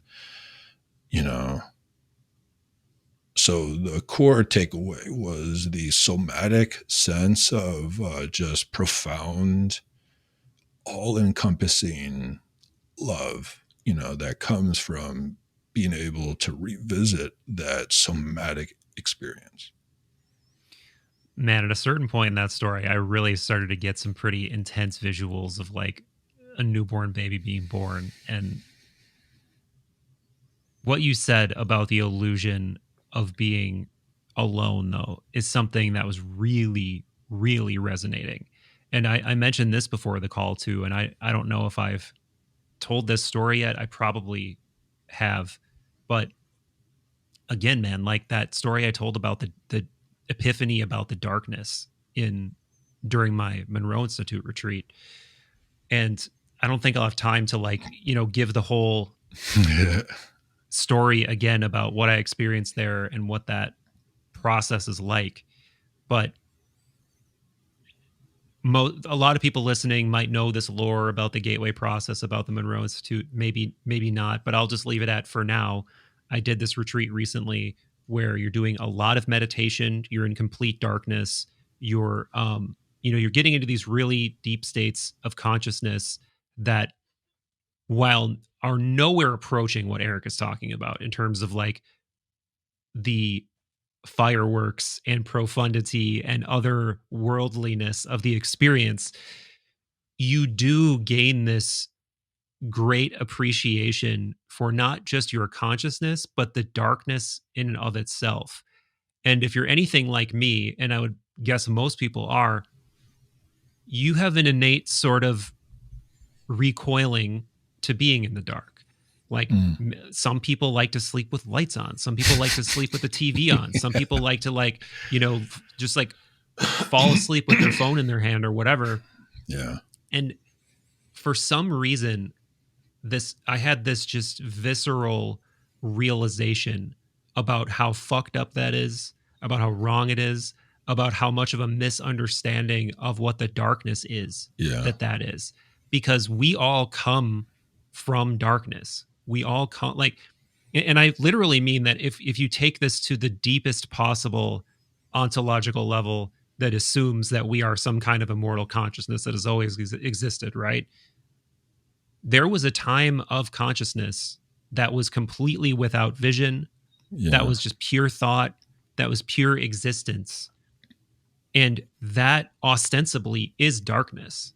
So to run from darkness is to run from yourself. It's to run from consciousness. It's to run from God, in a sense.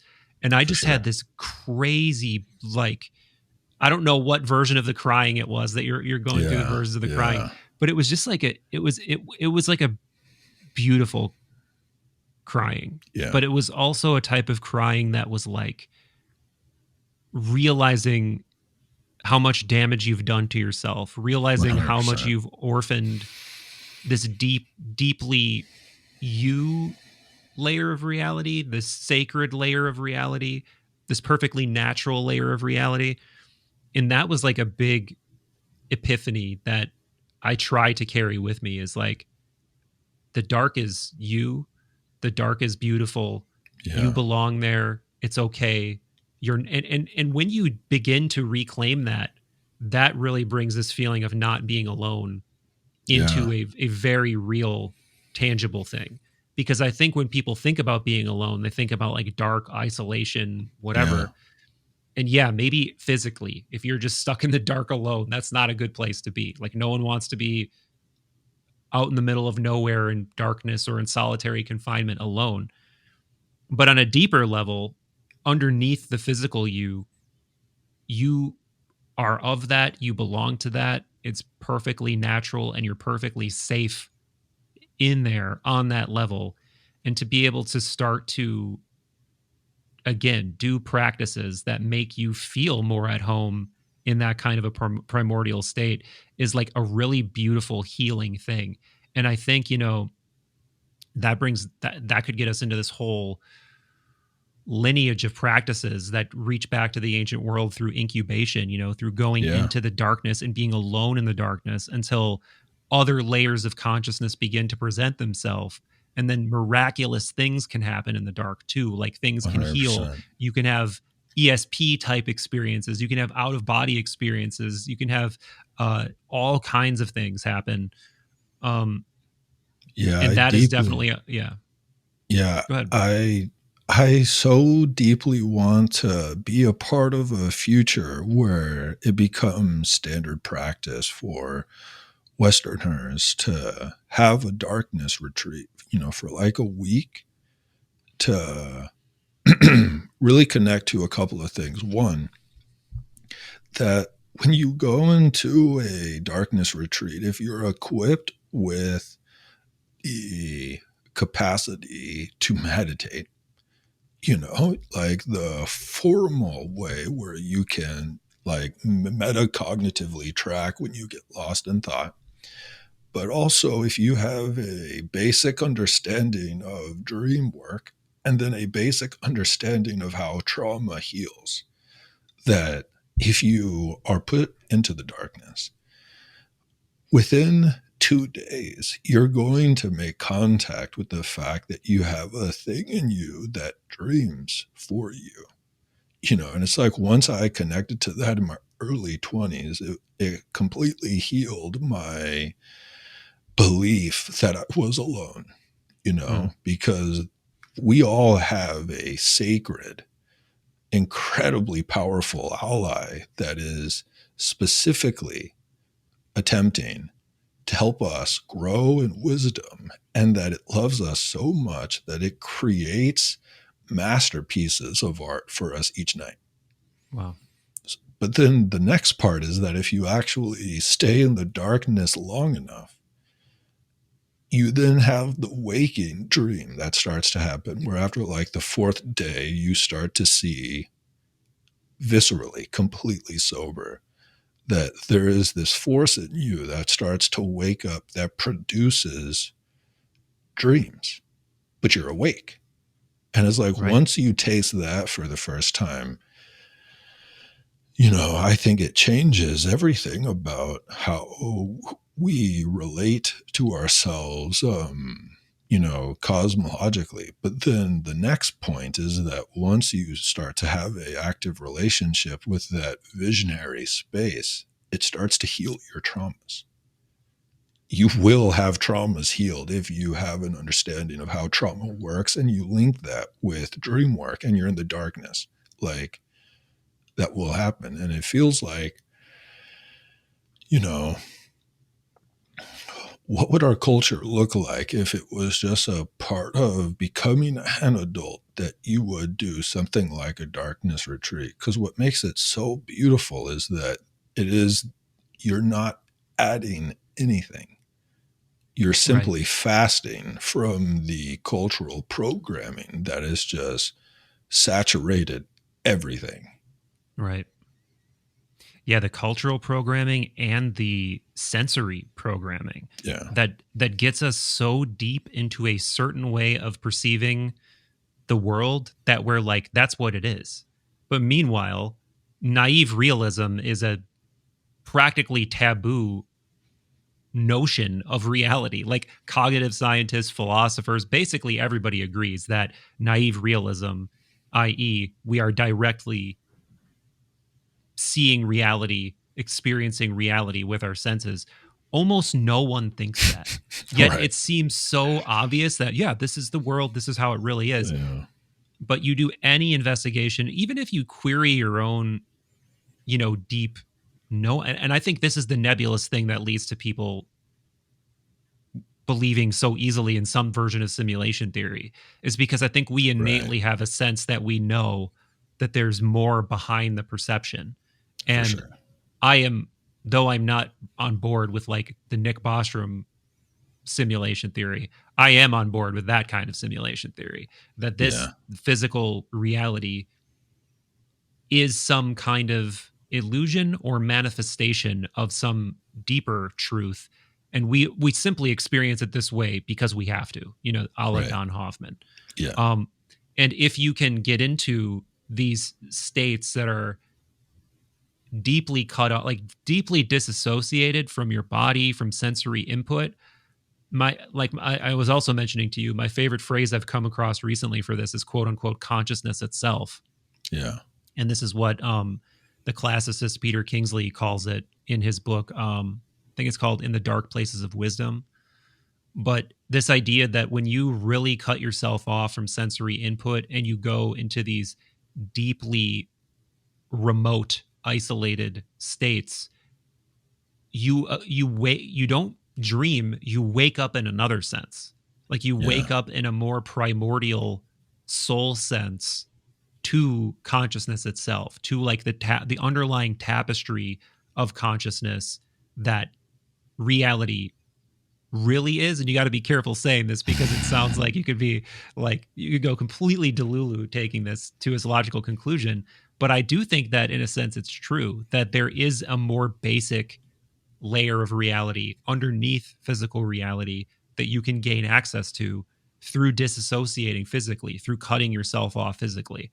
And I think that that's why people would have visions of, you know, you're talking about healing trauma. Like one of the most common places that this was done was at temples of Asclepius, like where they would go into these enkoimesis chambers. That's the Greek word for incubation. And they would be visited by the god or be visited by the god's serpent who would come and heal them or whatever. Yeah, and the interesting thing about like before, you know, because I went to his temple ruins in Greece, and we got to like walk around like what his whole apparatus looked like, and it was incredible. But one of the things that I found so fascinating was that in every classic ancient Greek like metropolitan area, the hospital was right next to the theater, you know? And that like in the temple that you just talked about, the first place they would go is they would go to the amphitheater and they would watch some type of play. And it's because they believed that in order to even get to the core process, you had to get people into a cathartic state, either through comedy or through tragedy. That would open them up. And then interestingly, after that, the next place they would go to would be hot, cold baths. Dude, it's weird because I didn't know that. And I immediately was like, yes, releasing. How else do you release? The sauna. I was thinking the same thing. Exactly. And so then they would go there. And then the third place they would go, and this is one that's super interesting, that when I first learned about it, I was like, I can feel that I don't understand this, but I can feel that there is a deep wisdom here, is that they would have the sick people watch young athletes perform feats of strength. So like they had like a track and like javelin area where the sick people, after they would watch the play and then go into the bathhouse, they would watch healthy young people exert themselves in excellence. Then they would go incubate, you know. And I think there's something super fascinating about like making or having sick people witness excellence, like physical excellence. I think might like trigger something genetically, and then they would go incubate. I just think it's genius. Yeah, no, for sure. And you know what that reminds me of? I don't know if it'd be, well, anyway, what it reminds me of is, you may know this scientist's name because this is a very famous psychology professor. I can't remember her name, but she did this study where she took old people who like were physically and mentally, you know, not at their height for sure. sure. Like they were definitely like septuagenarians and like, you know, people over 70 or whatever. They would put them in a house together that was modeled after the time of their youth. So if it was in the 70s, it would be the 1970s. And they all, I guess regress technically, but they would improve to closer to the state they were at in their youth. 100%. Like by being in the environment that reflected their youth. And this wasn't just like a perceived wellness. Like they took measurements and they 100%. took, you know, like biometric and so yeah, man, there is something to this. And there's a way of approaching wellness and the psyche that we are not speaking to through shoving pills down people's throats or like traditional Western medicine. And I'm not somebody who just bashes that stuff. Like I think that stuff is great and has a place, but it's not the whole picture. It's absolutely not the whole picture. For sure. It's like that I know. Yeah. And it's like, there's something interesting about like, once we, like, for example, if we're able to harvest the interior gold that comes from something like the UFO experience, that would be a symptom that we're starting to wake up to the fact that the interior life meaningfully reflects the exterior life, you know, and the health of our actual physical, you know, spacesuit. That will, you know, I think it's like, what's interesting is I think if people can archetypically harvest the UFO experience, that's the canary in the coal mine that we are on the precipice of a cultural, psychological transformation that would lead into the next stage of how to treat, you know, our chronic illnesses and our mental disorders, you know, because it feels like it's like we're currently witnessing the fallout of, you know, 50 plus years of behaviorism as the main thought process in psychology, you know, and behaviorism completely denies the subjective experience. And there's something about the introduction of psychedelics that feels like it's demanding that it's almost like the introduction of psychedelics have been an overcompensation to the radicalization of behaviorism. Right. And that we, you know, like, it's not to just tune in or, you know, tune out and drop out. It's to use the, you know, pendulum swing so that we can find this path that integrates. Like, behaviorism is super helpful if you're trying to track your own unconscious addictions. Super helpful. It's like, I don't care what your fucking stories are. What do you do each day? Right. And let's measure what you do. But on the other side of that, it's that the reason we do most of what we do is because we have unconscious content trapped in our subjective shadow that's orchestrating our desires. And that, I think, like, the future I want to see is a complete renaissance of how we treat, you know, chronic disease and mental illness, because I think they're two sides of the same thing. And in an interesting way, I think it's connected to, like, if you're incapable of seeing the UFO thing as being either literally true or literally untrue, and there's no subjective archetypical content, then, you know, I think like, you're likely to have a chronic illness for a long time. That's part of the problem. That's part of the problem. Yeah, I see it. This may sound indirect, but it's the same. Like, okay, so we were talking about before in some way that you could conceive of the UFO phenomenon as a condensation of the meaning crisis itself. Yeah. And what does that mean? It means that something's too complex. It's so far out of your own understanding that you begin to have a meaning crisis associated with it, because you can't make sense of this thing that's too complex for you to wrangle into any pre-existent thought system. So you do a bunch of unhealthy things like project your own bias and your own worldview. You cope through believing in something, or through not believing, whatever. It's that same type of unconscious activity and black and white thinking that allows those types of illnesses to thrive in some kind of a sense, because there is no non-literal way of approaching. There is no symbolic or mythological way of approaching. Right. And that's what a lot of these indirect, I was going to say subtle, but there's nothing subtle about what you did, with your therapist. These ways that open up other non-literal avenues of self-exploration and of experience. So yeah, I didn't know what you meant at first, but now I do. And that's a really interesting kind of full circle insight, I feel like. Yeah, like it really feels like the training wheel path to what I'm talking about is to really start to have a practice where you unpack and talk to your dream content. Yeah. Because the dream content will, like, if your dreams don't make any sense to you, that is a confession that you don't have a grammar for understanding the mythic.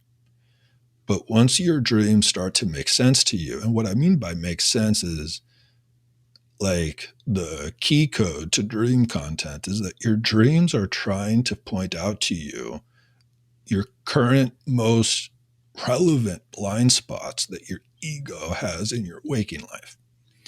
Yeah. And so making sense of your dreams is not, interpreting every dream as confirmation that you're a goddess or confirmation that you're, a messiah. That is to be equally confused. But that if your relationship to your dreams is that you're able to work with them in such a way where you're able to see unconscious blind spots that you have that then lead to changes in behavior that trigger a more beautiful life for you and for the people who interact with you, that's a testament that you have a mythic grammar. And if you have a mythic grammar, what I find and what I see is that it's almost impossible to have to endure constant chronic illness, because there's there's so many people I know who became aware of mold in their house because of dreams. Wow. So many people, man, like probably at least 15 people that I know directly who made contact with that via dreams. And that's just one example. But yeah, it feels like one of the current amputations that we have is the people among us who don't have any type of grammar for the mythic. Yeah. Yeah, man. I think we've talked about this before. Well, first I want to say, speaking of dreams, I had personally one of the most disturbing dreams I've had in a long time a couple of days ago. And I don't think I want to talk about it because it's like, it's dark. Yeah. And it's like, or let's talk about it after. Let's talk about it after. Or maybe we can do a recording that's just for patrons or something. Cool. I'd be up for that. Yeah, let's do that. When we're done with this, I'll tell the story and you can Cool. You can try to like pull me out of the, I don't know, man. It was one of those, I mean, I'm really not trying to sell it or tease it here, but it was one of those things that was so disturbing that when I came out of it, I truly felt like I was being cast out by, almost like bullied by something higher, and just like completely singled out and almost kind of, I don't know what the right word is, but exiled. Like I had just been jumped or something, like by something in my psyche. And it was just very, very dark and weirdly fourth wall breaking. But anyway, have you ever by chance read anything about or by the alchemist Zosimus? No. So he is he's this really known early Hermetic alchemist from maybe like it might be like the 400s or 500s, but AD or BC? AD. Yeah. Alchemy proper, I don't believe the word exists before like interesting. Around very late antiquity, close to the turn of Byzantine times. But it conceptually, you can sort of see the conceptual framework of it existing before that. But anyway, he and Jung does mention him at times, but he seems to have had this visionary dream archetypal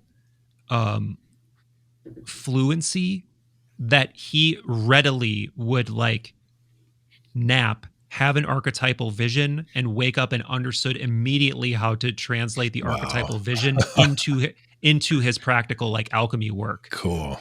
And it'd be crazy, awesome. Like something getting sacrificed on an altar and like blood running down and all this crazy visionary stuff. And then he'd wake up and be like, oh, I need to like do this thing. And in his writing, in some of his writings, he just like dips in and out of that kind of wisdom, just like that. Wow. And he was also a big Hermeticist and Platonist, and he's a super interesting character. Zosimus of Panoply. I love that you know this. This makes me so happy. Dude, there's even a video there's a couple of videos even on YouTube about him. There's not much out there, but he's a really interesting character. So that my point being, I think that there were times, not like everybody had this fluency, but again, kind of like the theurgists and the people who were able to square the circle of all the kinds of wisdom. There were these people who seemed to be able to like keep a continuity of understanding and wisdom through all different kinds of knowing and through all different states, with just a really unique kind of genius that very few people have these days. Yeah. It felt like you brought him up to say something, or did you just bring him up to tell me about him? He was just an example of somebody who I feel like, you were talking about having that fluency. I see. In the dream realm. And that was like the most hyper practical example I could think of a person who's just like, he's like seen as this genius alchemist. And he was also one of these people who did like the telestic arts and he was like an Egyptian priest, and he was like a statue animator and all of this stuff. That's really dude. cool. Like it's nuts. Yeah. Like people who think one quick sidebar, people who think that, there's the popular thing that Jung sort of helped to propagate into the zeitgeist, that alchemy wasn't really about doing stuff like technica, but it was like, it definitely, not just that. I mean, there was a huge psycho-spiritual component, but they were doing stuff. And he's a great example of somebody you read and you're like, that's great. This guy was making stuff like for real in a not metaphorical way. Yeah. Like, so what comes to mind as you talk about that is it feels like, in order to become a visionary artist, which what I love about Bill Plotkin's map of consciousness is he basically has the audacity to say it is an inherent developmental stage for all of us to, find our craft, learn how to put our soul through our craft to help culture, but then to eventually become a visionary artist that then calls forth some type of renaissance in our craft. And he says that that's for everyone. That's a developmental call for every human. And I think that's phenomenal. And what comes to mind as you share this is it feels like the only way to get to that stage of artistry is to have a connection with your dream content. Right. And then to have a practice of translating that dream content into your craft, and so like, as an example, like, Salvador Dali was really big on using his dream content to make all of his art, and he's regarded at his time for, his type of art as being like the GOAT. Yeah. And not to compare myself with him, but the entire transmission of the shimmer came through dream content. It came through dream content on behalf of, the writer of the book, and then also the adaptation of the film. But also for me personally, I had two big dreams that made it, that like brought this to my consciousness, and the entire transmission of the shimmer came from me having a relationship with my dream content. Mm-hmm. Yeah, and for people who are wondering what he's talking about, I don't think we have time to get into it in this one, but check out our previous conversations we've had over like the last year, where Godsey sort of developed this narrative lens to talk about the whole digital world as being this shimmer, and he likens it to wait, what's the movie called? I forgot. Annihilation. Yeah, he likens it to this strange substance or intelligence and annihilation that alien. Which is a mind-blowing, man, that's a whole other interesting angle to the alien conversation. But why don't we put a pin in this one, my brother? This awesome. This is a really good one. This is a fucking fantastic one. I hope this one goes bonkers. And then let's talk about the dream thing too. Cool.